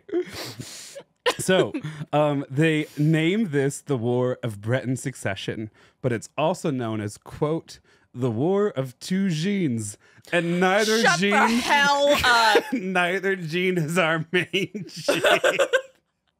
Because there's Jean's stepdaughter, Yes. Jean, who's being supported by the French, Yes. and has like a rightful claim to the throne. The other one is John, Right. isn't it? He gets captured right away, thrown into jail, and his wife has to save him. And do you want to know what his wife's name is? Fucking Jean. Of course it is. And so Jean and Jean, supported by their opposite sides, couldn't it be more natural? I'm never going to look at a Jean the same. We're Evan, Jeans. I have an uncle named Jean. Totally different spelling. It's Eugene, but yeah. It's Eugene. Uncle-in-law. I'm not going to war if he wants, if there's a fight over who gets I mean, if enough people die, you could inherit a lot of stuff. I am not dying for a dairy farm in southeast Nebraska. It's cute, it's charming, and I see it every Thanksgiving, and that's great. And that's all.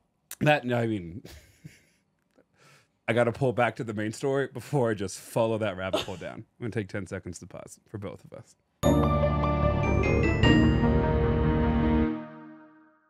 Okay, so we ready for this?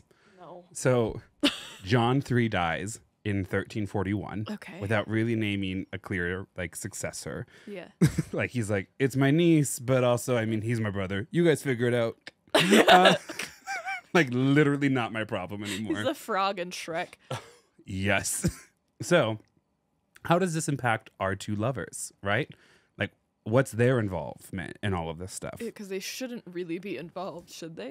So, yes and no, right? So, they shouldn't be involved because this family beef isn't their own, right? They're only connected to it from a familial connection because one of Jean's ex-husbands had a daughter who now wants the throne. So that's not good enough. But because they are noble people in Brittany, right, the banners get called and they get called into service.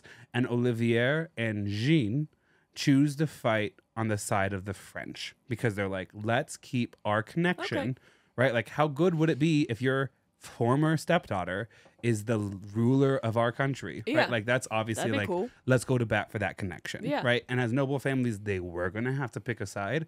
There is no neutral in all of this. Mm-hmm. So that's how it gets involved. Okay. So Olivier is called upon by the French king, right, to go defend one of these cities from the English, right? And Olivier is like, yep, I have no choice, but also sure. Yeah. And so Olivier goes off and does that and does a pretty decent job commanding the defense of this town. But it eventually is taken by the English, who are supporting the uncle, the weird uncle, whose name's John and whose wife's name is also Jean. Well, it's actually Joan, but she then starts to go by Jean to make herself. Hell up.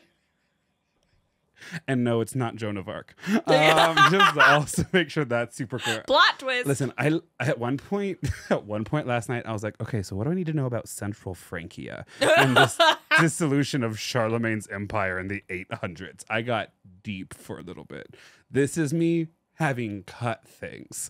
That's wild. Olivier's defending this town in 1342 into the war. It gets taken by the English. Olivier is taken hostage. He's taken prisoner, right?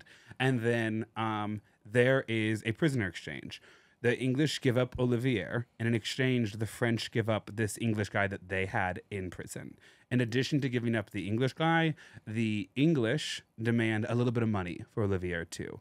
And so they do that. Okay. But the English request a surprisingly small amount of money. a Olivier. suspiciously Oh. small amount of money. He do be a spy. Or like maybe didn't really try to defend, or like maybe opened up the castle gates or something like that. He did something. Potentially. There's not actually a lot of like It's a historical mystery. written. Correct. So in 1343, the French and English sign a truce. Not a full peace treaty, but they're like, okay, this was supposed to be a It's proxy like war. 2 years later? Right? Yeah, like a year and a half, 2 years into this, they're like, this was kind of supposed to be a proxy war, and we've both maybe gotten like more involved than we maybe originally took wanted this too to. far. Right. So they were like, let's go ahead and just call a truce. We'll kind of let things cool off. We'll kind of evaluate both sides, and then we will see like what we're supposed to do moving forward. Okay. Right. Part of that truce is you're kind of not supposed to mess with any of your allies or anything in the meantime. Right. Like you can't pick on my allies. They can't pick on your allies. Okay, like yeah. everyone's just kind of like takes their ball and goes back to their side. To celebrate the like end of hostilities, the French king holds a tournament. Again, House of the Dragon. Wait, the French king. Mm-hmm. So who did they pick? What do you mean? Oh, guess Right. Brittany. Okay. Right. Brittany okay. hasn't actually settled on who the ruler is Okay, yet. okay. But Like, the French and the British are like, correct. will step And out. because they're stepping out, their allies in Brittany are also like, okay, we're going to pause for a second then. Okay. So Brittany's still kind of divided in half. and England and France are king kind and of pausing. queenless. Right, exactly. And the French king is like, hey, let's throw a tournament. Like, let's have a celebration. Like, the fighting's done. We're going to see some stuff going on, right? Jousting. So, all of you Brittany lords who sided with me, please come. All you Norman lords who sided with me, please come. I'm so scared. And then in Paris, I'm so scared. the King of France arrests Olivier.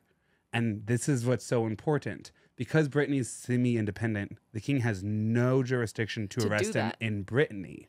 But as soon as he's in Drew Paris, them. it was a trap. And so he's trapped in Paris. Isn't that good? Isn't that I like a was good so little worried it ring? was going to be like a red wedding scenario, and he was like, "Death to all of you," and then Arya Stark like. That was so satisfying. Also, Oh, it kind of was got a little good. weird, but I mean, it got really weird, but every scene with Arya Stark in the last season, I was like, right. "Yes, good, yes." Okay, so there's like several things that suddenly immediately everyone's like, what the hell? As soon Yeah. as that happens with the French king. I'm just fully putting down my notes because I think this is a more engaged version of this. Okay, so he arrests Olivier in public. That first, because Olivier is a nobleman, that's a huge no already. Also, it's kind of recognized that he tricked Olivier to come to France so he could arrest him. A lot of people view that as kind of dirty on him, right? Okay. And then they put Olivier on an open trial, which you are never supposed to do towards the nobility. The commoners can be like publicly tried. Yes. But noble people are tried in like closed Separately. door chambers amongst their peers, and like gentlemen's agreements are like figured out and things like the that. French king was like, "I must embarrass him, no?" Yes. No, that's 100% what happened. And so then you have our girl Jeanne back in Brittany who's like, holy shit, I He's gotta like, go. I have been, I don't know. tricked." Correct. She goes, I don't have time to trust love again and always again. Right? Like she's This like, is it for me. this is my damn it. third husband. I don't know if there's any more men looking for a second wife in Brittany. Like this is I didn't want to be it for buried me. alone. Exactly. And so she rushes off to Paris, right? And she's trying to figure out a way to get him out. And so Jeanne takes this huge lump sum of money and she's like, hey, jailer, let him go.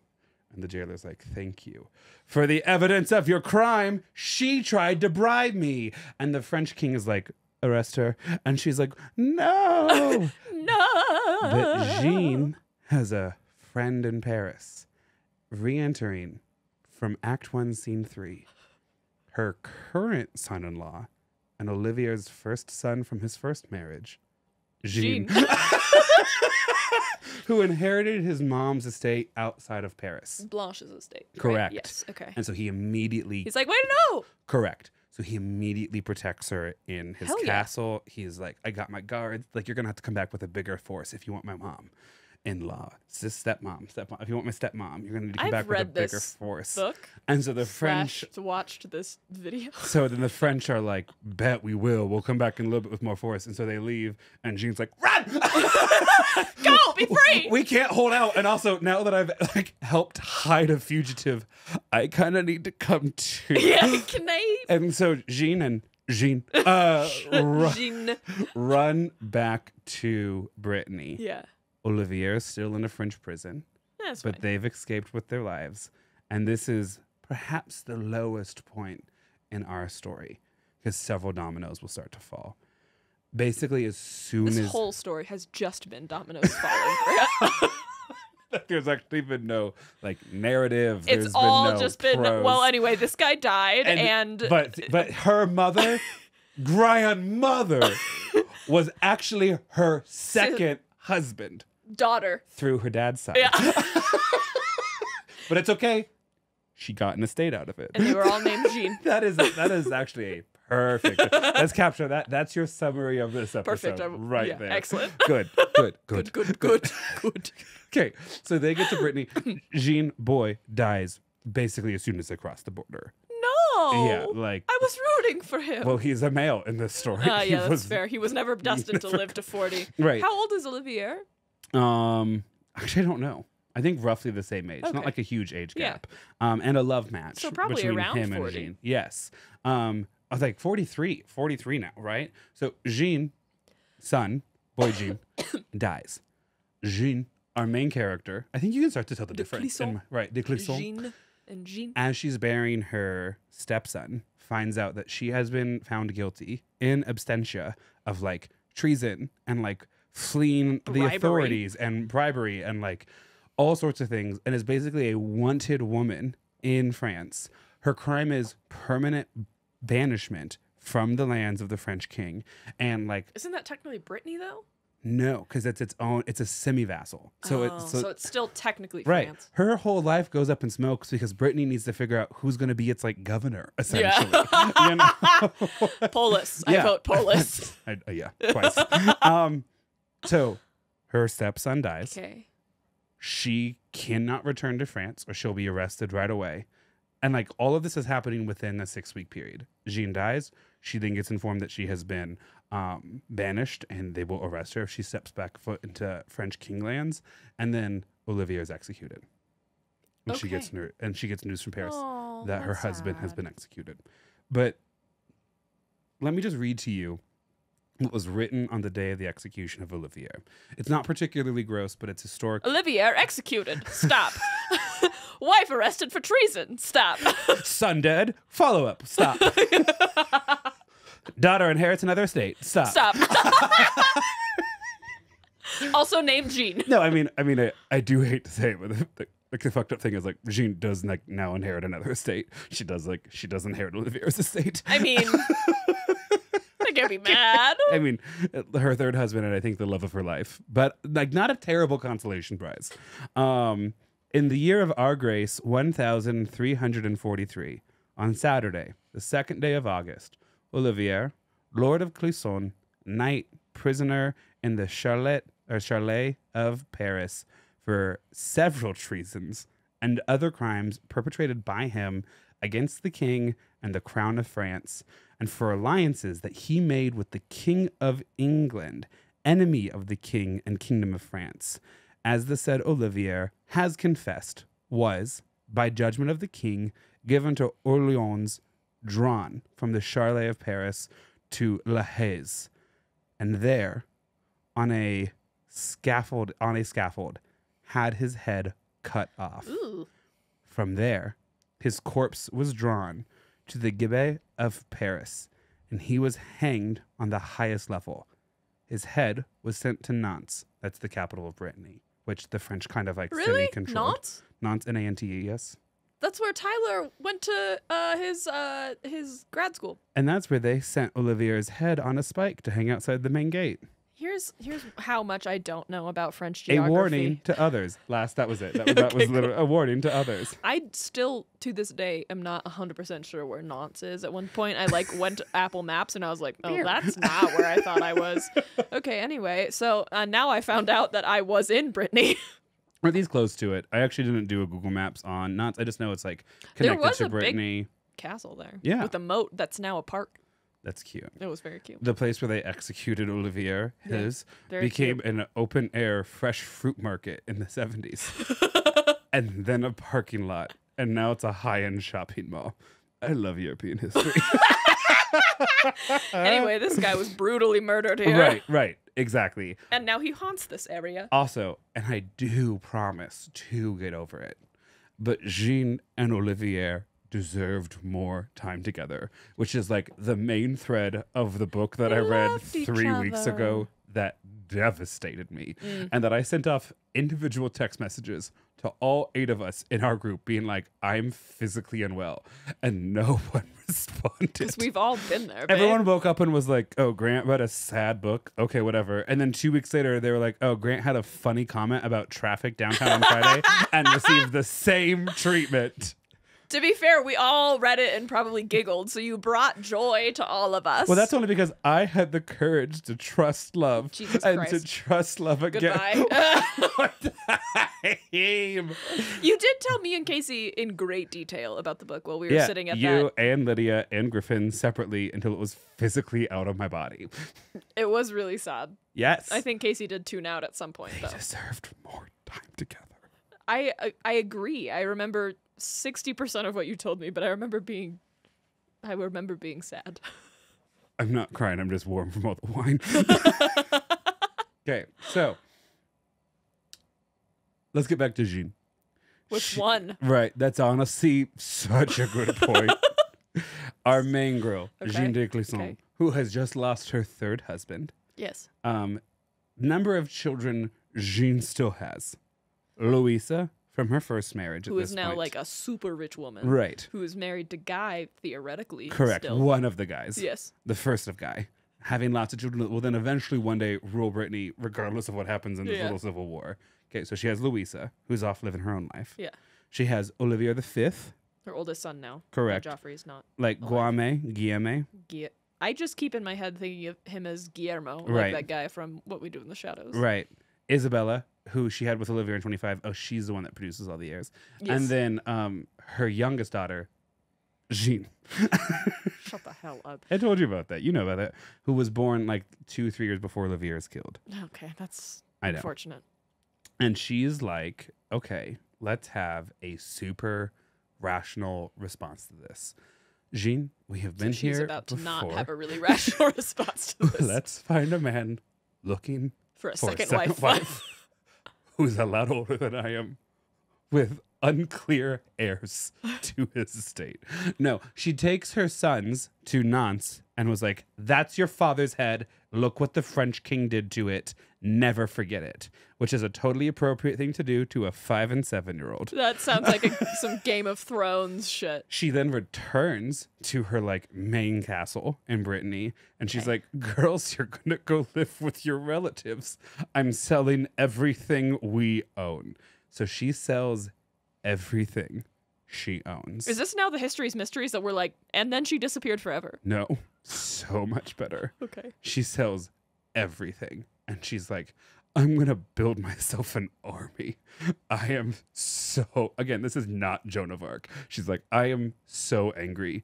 Girls, you go live with relatives. Boys, I need you with me. I know you're 5 and 7. I have sold everything, and we will now be going on a warpath. And King Philip, the man who murdered the love of my life, will regret the day He murdered the messed man with of me. my life. Exactly. And so she discovered a new love because she can trust. Oh, Okay. for fuck's sake. That will probably be the last time I say it, so I had to get it in. After Olivier's execution, Jeanne sold the de Clisson estate. She uses the money to raise 400 loyal men and started attacking French fortresses occupying the peninsula of Brittany. Nice. Whether attracted by Jeanne's sudden large influence of cash or out of loyalty to Breton independence and Olivier, who seemed pretty well liked by the people yeah. who he was lord over, Jeanne's army swelled with troops.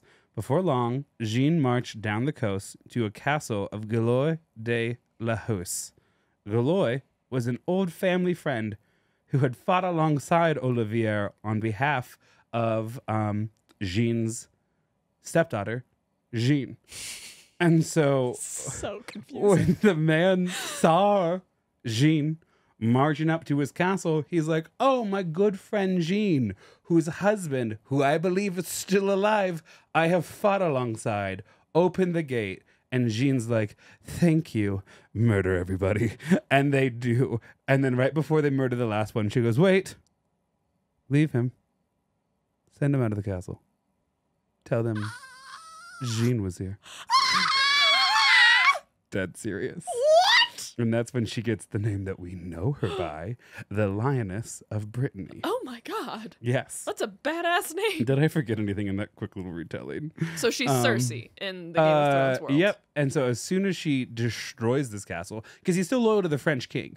So it's like, I'm going to attack this person because I'm attacking the French king. Not because of any... Right. Yeah. She's like, I need to tear down this French monarchy right now. Like, I am now upset about Wild. everything. Let them eat cake. Right. babes. And then she's like, not enough.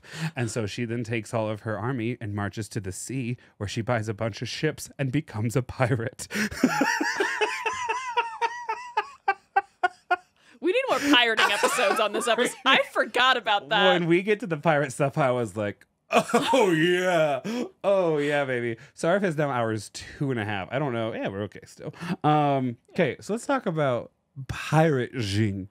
What? Right. Who now, because she's fighting against the French king, that means she's fighting against her former stepdaughter, right? Because the French king is supporting the stepdaughter. And so that means she has now switched loyalties fully to the side of the weird uncle who is in prison and thus fighting for weird uncle's wife, Jeanne. Weird uncle is John. John Malfort. Yeah, or whatever. not John the Third. Correct. John. Yeah. Okay. For French sailors, We have to make like a family tree for the And video. it's just Jeanne circled and then circled guy. Circled Jean. Jeanne, but boy. Jean parentheses male. Correct. Yeah. Okay. So for French sailors, it was like something out of a nightmare. The stuff of folklore and fairy tales. A foggy night, a calm sea, and then suddenly a fleet of ships painted black, including their sails. Damn. Except for the flagship, whose sails are blood red. Pig's blood? I have no idea. Do you remember that from Pierre Bouspe? The pirate episode I did. They were so, it was like that weird love triangle. And like the ghosts. Yeah, and we've covered some stuff in this show. they pretended they tried to scare other ships by having like a really gruesome scene where one of the women, her strategy, not try to have a gruesome scene, but to be literally almost invisible until it was too late and they were amongst your midst. And because they're black, so you can't see it against like the night sky and stuff. And then suddenly you're being fired at from all sides. Someone the other day was like, hey, like someone in my class on like labor rights or whatever was talking about Lucy Parsons, and it was so cool that I already knew who Lucy Parsons was. And I looked at that message and I was like, who the hell was Lucy Parsons? I did the same thing. I saw that and was like, are you talking about the actor from Fallout? No, it was like March to May eventually, but I was like, author? No, I don't think so. No, She's the wife of something? I mean, she knew Molly Brown. Yeah, exactly. That's what I remember. Labor rights activists. Yeah. Okay. These were not English sailors. These ships sailed with no English flag. Jeanne painted her ships black with a pitch and dyed her sails blood red. Jeanne led the way on her flagship. The name of her flagship? Jeanne? My Revenge. Which is even cooler somehow. Jeanne's Revenge. Jeanne's Revenge.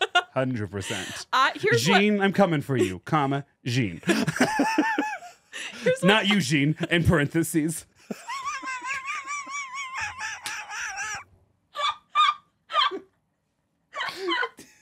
The name of this episode is going to be Good Jeans. Mom Jeans. Mom Jeans. Yeah. That's it right there. That's so fucking funny. Jeanne, I'm coming for you. Come, Jeanne. Emperor, this not you, Jeanne. Here's what I'm envisioning is the daughters that were sent away to live with relatives Yes. coming to visit Oh, you mean their mom. Isabel and Jeanne? Yeah. The fourth Jeanne of the story.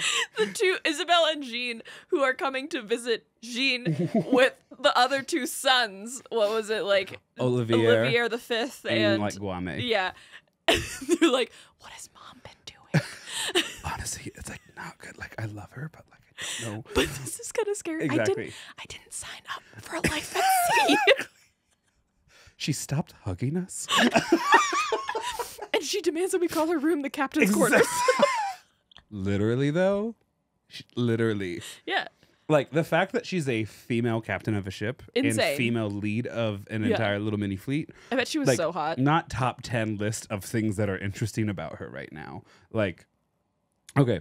Can we be her for Halloween? I want to be her for Halloween. So she You would, be the Revenge, I'll be Jean. So she would attack all these ships. Destroy them, sink them, loot them, whatever. Sure. And every time she did, she'd leave one survivor. And she'd be And it like... was always named Jean. Could you imagine? You are Jeanne the 18th. Go off and spread the word. Tell them what happened to Welcome, my lion cub. you. Meanwhile, we could her make a sons movie. are in the background being like, I want to leave. she calls me champ. I want to leave this boat. We're surrounded by the ocean. I'd rather be on a carnival cruise right now. And that's saying something. It really is. Oh, that's good. That's good. I love that. Yes, I know like a lot of people die in this story, but it's pretty fun so far. The 18th. Go forth, my lion cub. Meanwhile, the guy's like, I'd rather she had killed me. This is crazy. Please, my neck is right here. Because like, it's just like, they're leaving him on a rowboat in the ocean. Yeah, they're gonna die. To be like, anyway. if you live, let them know it was because I decided you should live. But if you die, we'll never know. And then off into the dark. But it's really slow because it's a 1300s. Sorry, we didn't quite catch the wind. We're gonna kind of drift for a little bit and like It's like knocking when boats. you say goodbye and walk in the same Exactly. direction. No, turn the lights down. Like you can see it from the ocean. Like the just. So the Lioness of Brittany. That's how we get to know her as. Jesus. Sailing with her sons. Another name of hers, the Tragic Widow, as she came to be known in Paris, sailed from the Bay of Biscay, which is like south, which is like it's C-A-Y. C-A-Y. Oh, Biscay, yeah. I thought it was Q-U-E. In some ways, that was almost an apology.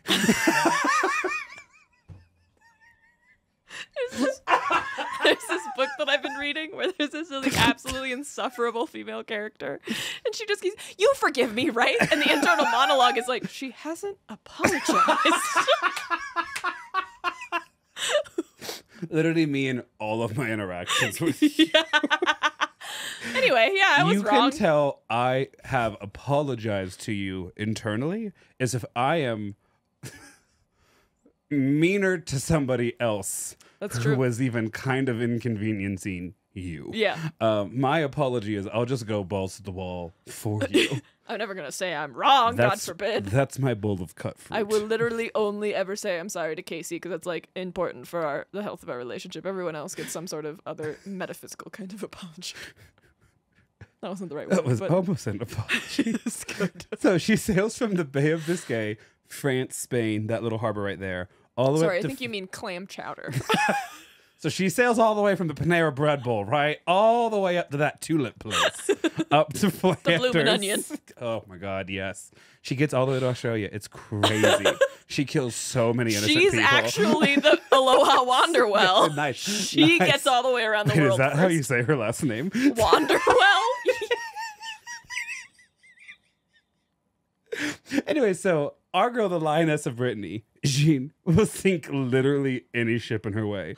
And the English are like, this is such a good setup because she can commit so many war crimes for us, but like, she's not us. Like, we've never backed her. Right, we're not going to stop her. Yeah. And sure, like, maybe we threw her a little bit of like startup cash, which they 100%. Well, it sounds like Olivier was already kind of like, shh. The more ships she sunk, the more English held land in Brittany the King of England gave her. Hell yeah. So, and that's how you make your pirating self-sustaining. Welcome to our episode on finance. Right. Financing your pirating. Yeah. More than plunder. I'm your host. More than plunder. I'm actually so good at coming up with conference names. It's like, how is that an applicable skill? But then like in America, like, of course it is. Eventually we'll have a conference. Maybe it might be just of friends, but I have been staring at this for like 3 minutes. Yeah, you just go. Others called her the Bloody Lioness after I like it. after her shield featuring the sigil of the House of Clisson. Rumors swirled about her bloodthirsty nature. In some of the tales, Jeanne and her children personally oversaw the execution of the captured crews. In other tales, Jeanne swung the axe herself. Hell yeah. As one scholar put it, quote, "The only thing certain was that every day the number of ships that did not reach their destination increased." Jeanne's ferocity turned in particular towards any captured French nobility. Hell yeah. Their noble bloodlines were supposed to protect them from butchery. Like, you're not supposed to, Just murder them. but execute them. so was her husband's. And his bloodline provided him no protection. And so she would just return that favor. This was really a lover scorned episode. I love it. I actually though. do think this would be an amazing like movie. And for those of you listening who are like, I don't know how this is a history of mysteries. You have like day by day reports of her. The mystery is, how do we not know more of her? Oh, is that the mystery? Yeah, because I just wanted to be like, Oh, you just wanted to tell this story? The mystery Dear is listener, like, wow. tune in next week because there's only so many mysteries, right? And so Thank you, an excellent point. Brave for her to say that. I was terrified that Grant was going to come in here and be like, so anyway, here's blah, blah, blah, which was like one of 3 topics I had. Anyway. This woman's insane, and I didn't know about her literally 6 days ago. Is that your defense? That was almost an apology. Good. Here's the thing. As I would say to a kid, as I would say to a student, I go, okay, good to know that comment stuck with you. And I've always said that. As is your right. As is your right. Okay. So, and his head ended up on a spike. Her husband's, Olivier's. One after another, Jeanne delighted in murdering gentlemen, especially, the rumor went, those gentlemen unfortunate enough to be named Philip, aka the King of France. She was like, anyway, so before I kill you, Right. What's your name? Like, let's really delve into this person that you are. I think she actually probably knew a lot of them, right? Because that's not that big of a group. You're like, well. If it isn't Philip de Orleans, Clisson, you should know. I always thought you were weird. That's the biggest fucking insult to just get right for your murder. Like, you can't even, like, be mad. You're just like, well, what have I done? That's so weird. And you're just... Well, Philip, I want you to know. When you were 16, and you said that thing at dinner, remember, in Paris, and no one laughed, I remembered. I remembered every time I saw you that you were weird. Drowning or set on fire? What are we thinking, boys? Push off the plank, give him a Olivier, chance. Guame, come here. It's important that you learn, darling. Roll a dice. Evens, it'll be fire. Odds, it'll be walk the plank. Listen, mommy's not always going to be there, and then someone's going to have to murder Phillips instead of her, and it's going to be one of you two. And they're writing letters to their sisters. Like, there's a Jeanne help! back in France who's counting on you. There's actually 3. or more. I don't think your former stepbrother, Jeanne, would be very proud of you right now. Mom, what happened to Joffrey? I told you never to ask me about that. And be more specific, brother Joffrey or husband Joffrey? We're so deep in this little world. It's so stupid, but it's so funny. Like, we're just riffing. This could be just a phenomenal little buddy comedy, you know, like between the sons. She seems deeply unproblematic and right every time she speaks, you know? And I've always said that. And that's what I've always said. I'm imagining her as like, what's the guy in Beauty and the Beast? The guy in red. Oh gosh, Gaston. Yes. I'm imagining her as Gaston and her sons as what's his name? The candle. No. Oh, you mean his little gay sidekick? Yes, his little gay sidekick. His Robin Hood. Yeah, those two are. What is his name? Josh Gad plays him as the voice. Oh, our listeners are screaming at us right now. I know. And in 8 to 16 business days, when I respond to your message, I'll be like, see haha, you're right. Hold on. This is Gaston and... No one bites like Gaston. No one bites like Gaston. No one... I don't know the words. I just know it rhymes. No one spits like Gaston. No one hits like Gaston. In my dreams, I just think I want to kiss my Gaston. Yeah. What's so good is that sure. The flower. You and I have no idea how much time is left in this episode, but they do. So they can skip. No one's slick as Gaston. No one's quick as Gaston's. No one's neck as incredibly thick as Gaston. And she will strangle it. And so on December 1st. For there's no man in town half as manly. No, I'll leave it on that imperfect note. I actually thought really did end up nailing like that. Yeah. You did a good job. Thanks, I'm a singer. What'd you do with your tongue there? I don't know. I'm rubbing off. So on December 1st, 1343, the one Philip... The mystery is how she lived this long. Rage. Female rage. And milk baths. And... trusting love to and love you've always one said more that. time. Especially tonight. Yeah.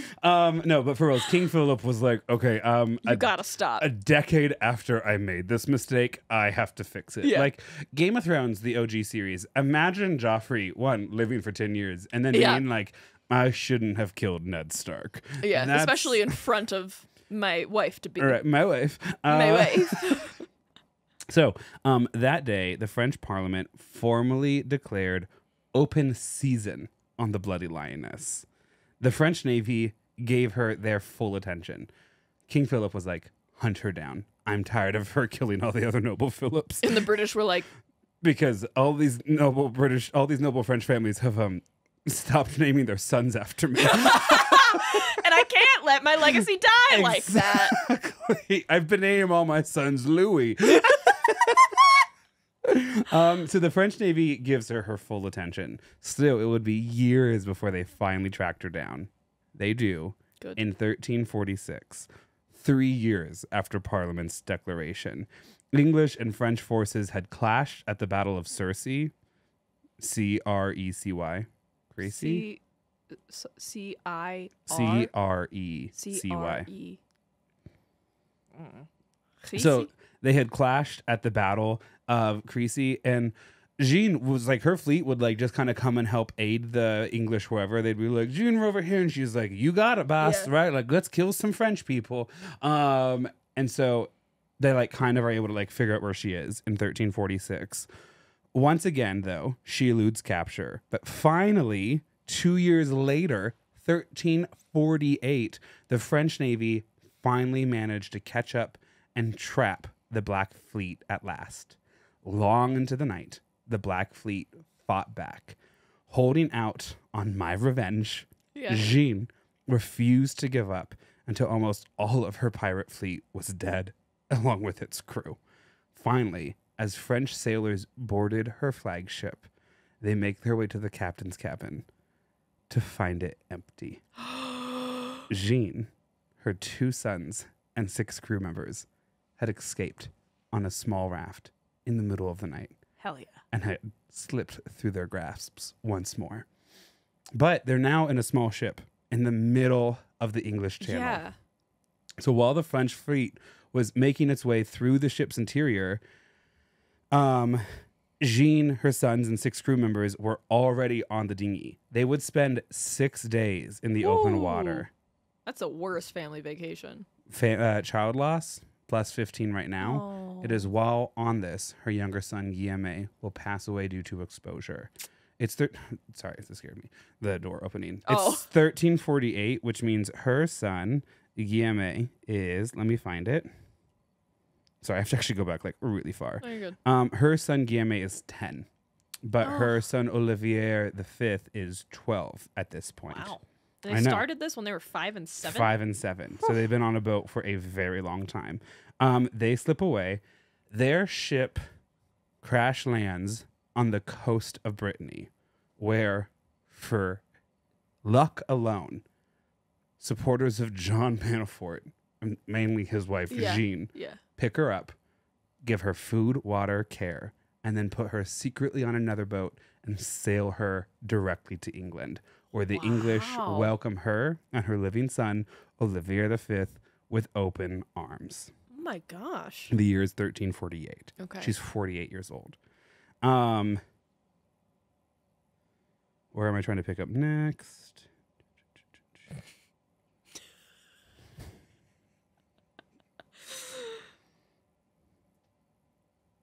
Oh, Monet, you sweet, sweet idiot. Here's the thing. Okay, so Sorry, I need to You're help okay. her.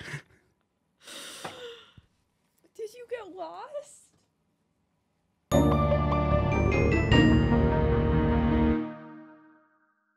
One last thing before we move on to her life after pirating. Jeanne would help the English take the French coastal city of Calais, which they would then hold for almost 200 years. Oh my gosh. But anyways, 1348, Jeanne and her son, Olivier V, arrive in England, where they are immediately welcomed into the court of the English king, which I think is King Edward. And then in 1356, at the age of 56, what's the craziest thing I could tell you right now? I truly have no goddamn idea. She gets into like witchcraft or something.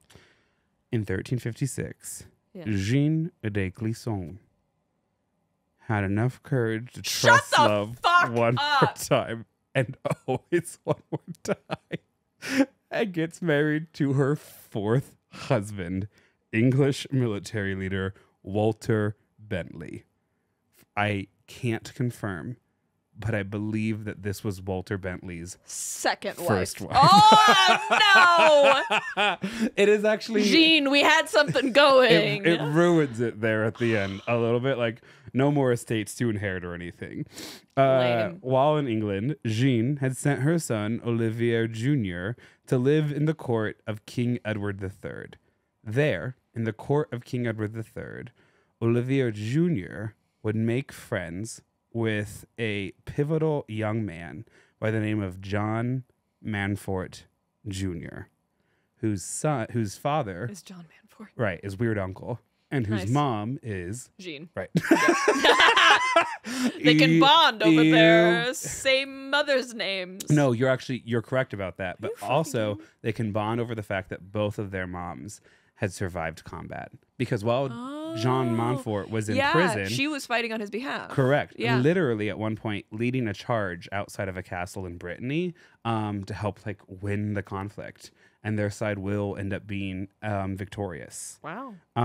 So they bond over those two things.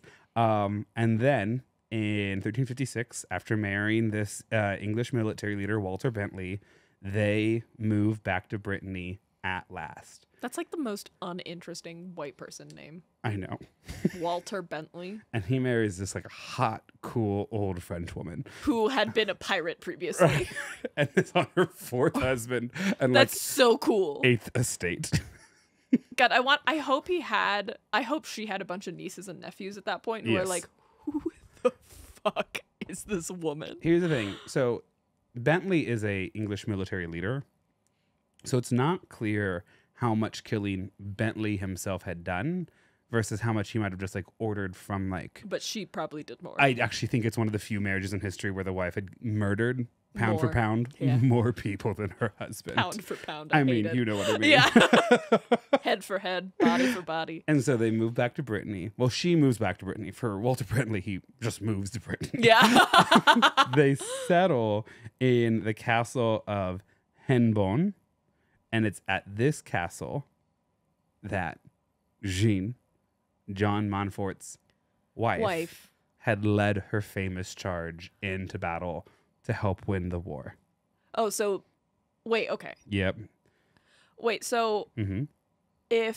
even if Jean Montfort won the battle for the control over Brittany, wasn't she still technically banished from France by the King of France? But this is in the Duchy of Brittany.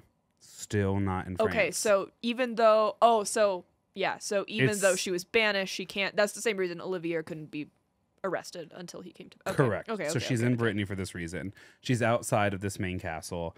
And then here's kind of where we wrap it up. What was the castle's name? So it's spelled HENNEBONT. Got it. Okay, cool. I just want to see it. And then here's how it wraps up. And I grabbed this from one of our articles. It's all linked at the top of the episode. Mm-hmm. For an ex-lady pirate shopping for real estate, I guess you can't beat those vibes. Yeah. After a few years together, Jeanne de Clisson finally died in 1359.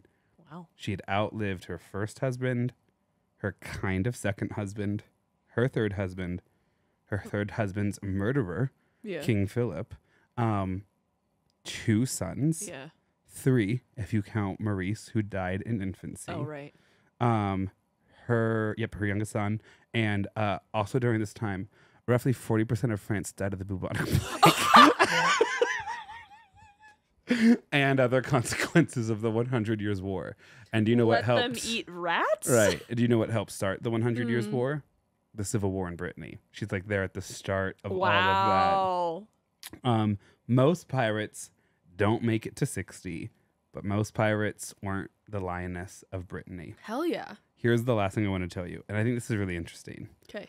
Olivier Jr., he was nicknamed the Butcher of Brittany, both because of his time on a pirate ship and then later fighting alongside John Montfort.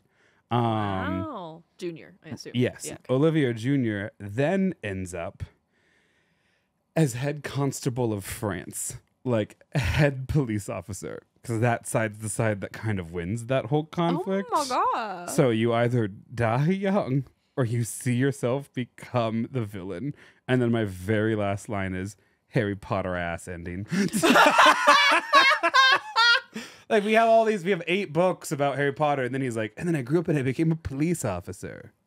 Yeah, what? Exactly. Why? Listen, 100 things wrong with J.K. Rowling, but we don't talk enough about her world building being Her one, world being building- one of them. Yeah, was amazing. The ending, I was like, okay. I just think Hermione should have ended up with Draco. That's all I'm saying. I actually think every male character should have ended up with Draco.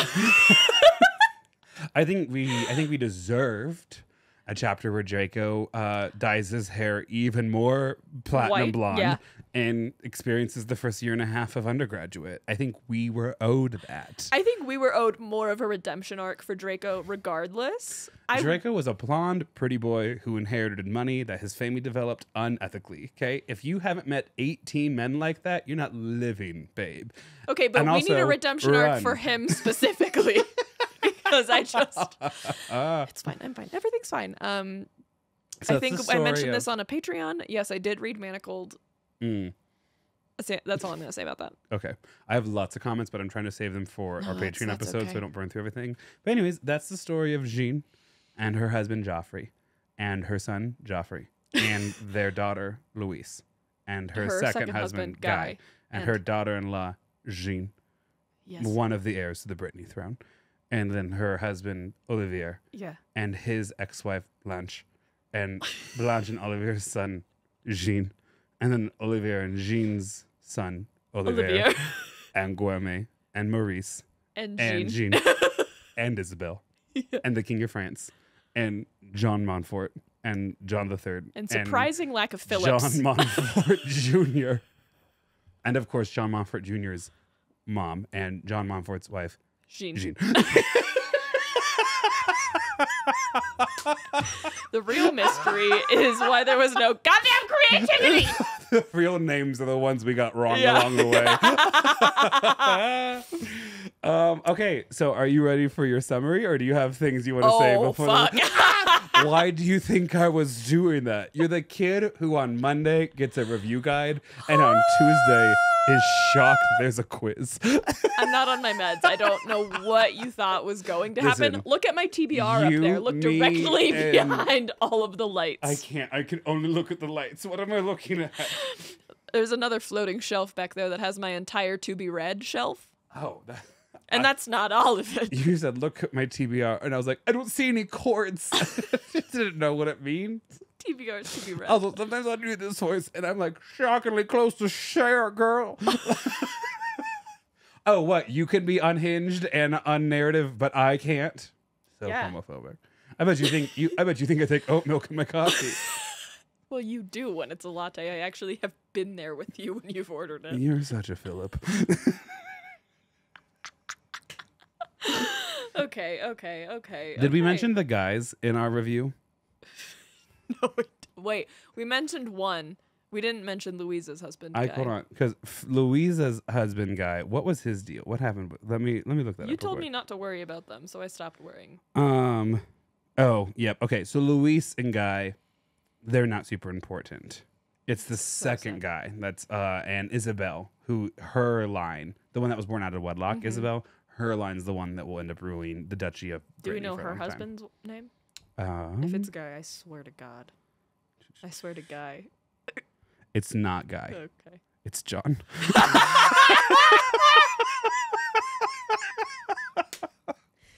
And then they that makes Isabel then obviously the mother of Jean the Second de Rue. I hate it here. You asked. I know. Okay. Do you want me to time you? Yeah. Yeah. Okay, I guess. let me find out. And I found it.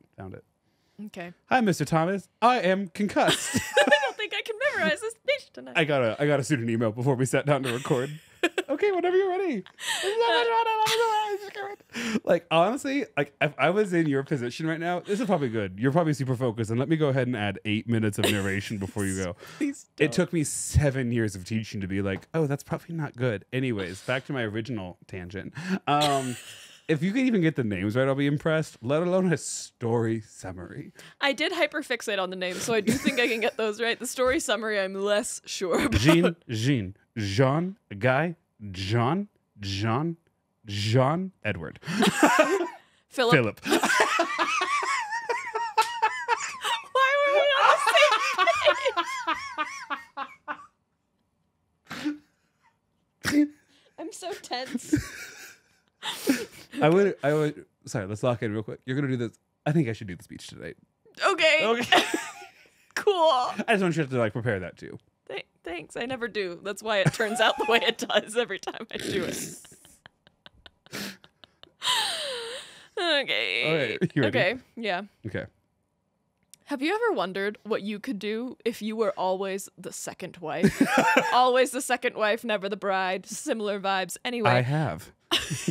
Welcome, Jeanne de Clisson, who had a first marriage whose name was Geoffrey, and this is in the 1300s. She was born in 1300, and so she has a son whose name is also Geoffrey, and then a daughter whose name is Louisa. She marries a guy named Guy, and then anyway, Geoffrey, the husband, dies, and she moves on. Our original Jeanne moves on and marries another guy. That marriage ends up getting annulled. Guy goes on to marry another guy, another gal.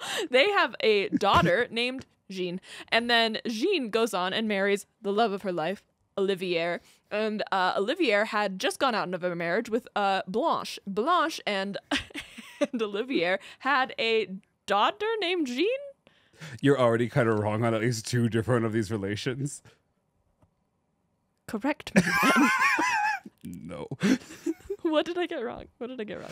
Guy married another guy, and then that guy had a daughter named Jeanne. Guy married another woman. Right, no, but Jeanne was already there before that third Oh, marriage. was that the? Oh, it was the second wife. Okay, It was the sorry. first We'll wife. start. Okay. Actually, I hold on. What I really want is I want our listeners to try to send in their minute review of this. Send us a voice note via Instagram of you trying to summarize. You're about to get so many messages That's after you've okay. immediately forgotten. I'm what you've honestly asked. more concerned about trying to remember, like trying to figure out how to save them so I can like share them with you. Okay. Well, let me try again, and I'll focus on the plot. Good luck. Same. Whenever you're ready. Yeah. Okay. Welcome, Jeanne de Clisson, who is about to have a lot of marriages. She's always the second wife, and there's a lot of other people named Jeanne, Guy, and Joffrey in this story, and that's all I'm going to tell you. The rest you can find out in our episode. Eventually, though, her third husband's name is Olivier, and at some point there's like a civil war breaking out in Brittany, France in the 1300s, and they have to pick a side, so they pick the side of France, obviously. Olivier's up to some sus shit, though, and so the king of France lures him down, arrests him, and then kills him publicly, which is a super no-no, and so Jeanne is like, okay, well, screw you too. I'm going to take my sons, send my daughters away, and go become a pirate and kill everyone who shares the name of the King of France, whose name is Philip. So everyone named Philip, who's on the seas when she's a pirate, dies. And then she goes off to Britain and marries a white man as the first wife, and then, yeah, whatever. That's pretty 55 solid. seconds. The way I would say it is, hey, are you a fan of Game of Thrones, but wish female rage involved way more murder? Check out this week's episode. Mom Jeans, available wherever you get your podcast. You are Philip the 18th. It's the tip of her knife. Shh, don't you worry. You are one of my cubs now. It's the bloody lioness. Listen, this might be the worst day of your life, but it could have been The last. nice. I know I'm a wordsmith. And people are like, why did you become a speech coach? I can't do anything else. Well, if you enjoyed this and you're still with us, Shocking. hi. If any of you are looking for a second marriage, We have a friend, Maddie. and Grant, I actually think that's really what it is. I think I am starting to age gracefully into the I want someone Who's is already had the experience. correct. Knows what they don't 100%. want. Yes. Hey, remember an hour and a half ago when you said it's fine, and I said I'm just going to trust you at your word, and that it's fine, and that whenever it's not fine, you're going to tell me specifically what's not fine. And you then know, I said that's really healthy because anytime that you say it's fine but don't totally sound like it's probably fine, I'm then gonna sit in bed silently staring at the ceiling like Grant wasn't fine. As I literally told a kid during period 6, hey kiddo, I think we're going to work on making you like less anxious in this class. And she goes, I've literally had a therapist ask me to quit before. And I go, okay, but like, I guess I'm just going to try to be a lot more predictable. Well, I guess I can't solve you. No, it like when I was like, well, then I'm just going to try to be predictable, just so that way you kind of like can get a system for things. She seemed really moved by that I was like, I'm just going to then try to make sure you're guessing less. That would be really nice. If I had a single teacher who had even an inkling about my mental health state, I would have immediately started crying. Listener, I was about to be like, yeah, but you went to school in the 90s. And then I distinctly remembered you did not You go to didn't school. go to high school in the 90s I went to either. school in the 90s. No, I didn't. I went to high school I watched 9/11 in a portable. I watched 9/11 as a baby. She put in a group text that she's tired of hearing me talk about that, by the way. Because people were giving him a lot of roses, and I just wanted him. Someone finally responded to something that I said in the group text, and it was vaguely positive. And Maya was like, say another word, I dare you. Philip the 18th. Thanks for staying with us. We appreciate it. You know where to find us on social media, or Will I Laughed. You can email us, willilaughdpod. This week, we're taking listener episode. Oh, no, we're not taking listener. If you have a Still send them out, if you have though. a funny story, send it to us. We love it. Even if we don't get a we chance have something to read special them. planned for Episode 3. 72. Yes, episode 3 of the series, which we're Yes. excited about. So that's willilaughdpod@gmail.com. And there's additional content at on Patreon, where we are Well I Laughed Podcast. And please like and rate us on wherever you're listening, because that really does help. It does. And Maya, I'll let you have the last word. And that's why I laughed? I don't know. Now you're at a loss of words? 2.5 hours in? I defaulted to the end. That's why we drink closeout, because I've been listening to them a lot while I've been like organizing stuff. I knew you had it in your champ. Because at the end of every episode, they just go, and that's why we drink. And so my brain was like, we're going to do that. And that's why I laughed. That's not what we're doing. For the last minute, I have thought about those cookies on your counter. Okay, goodbye. We love you.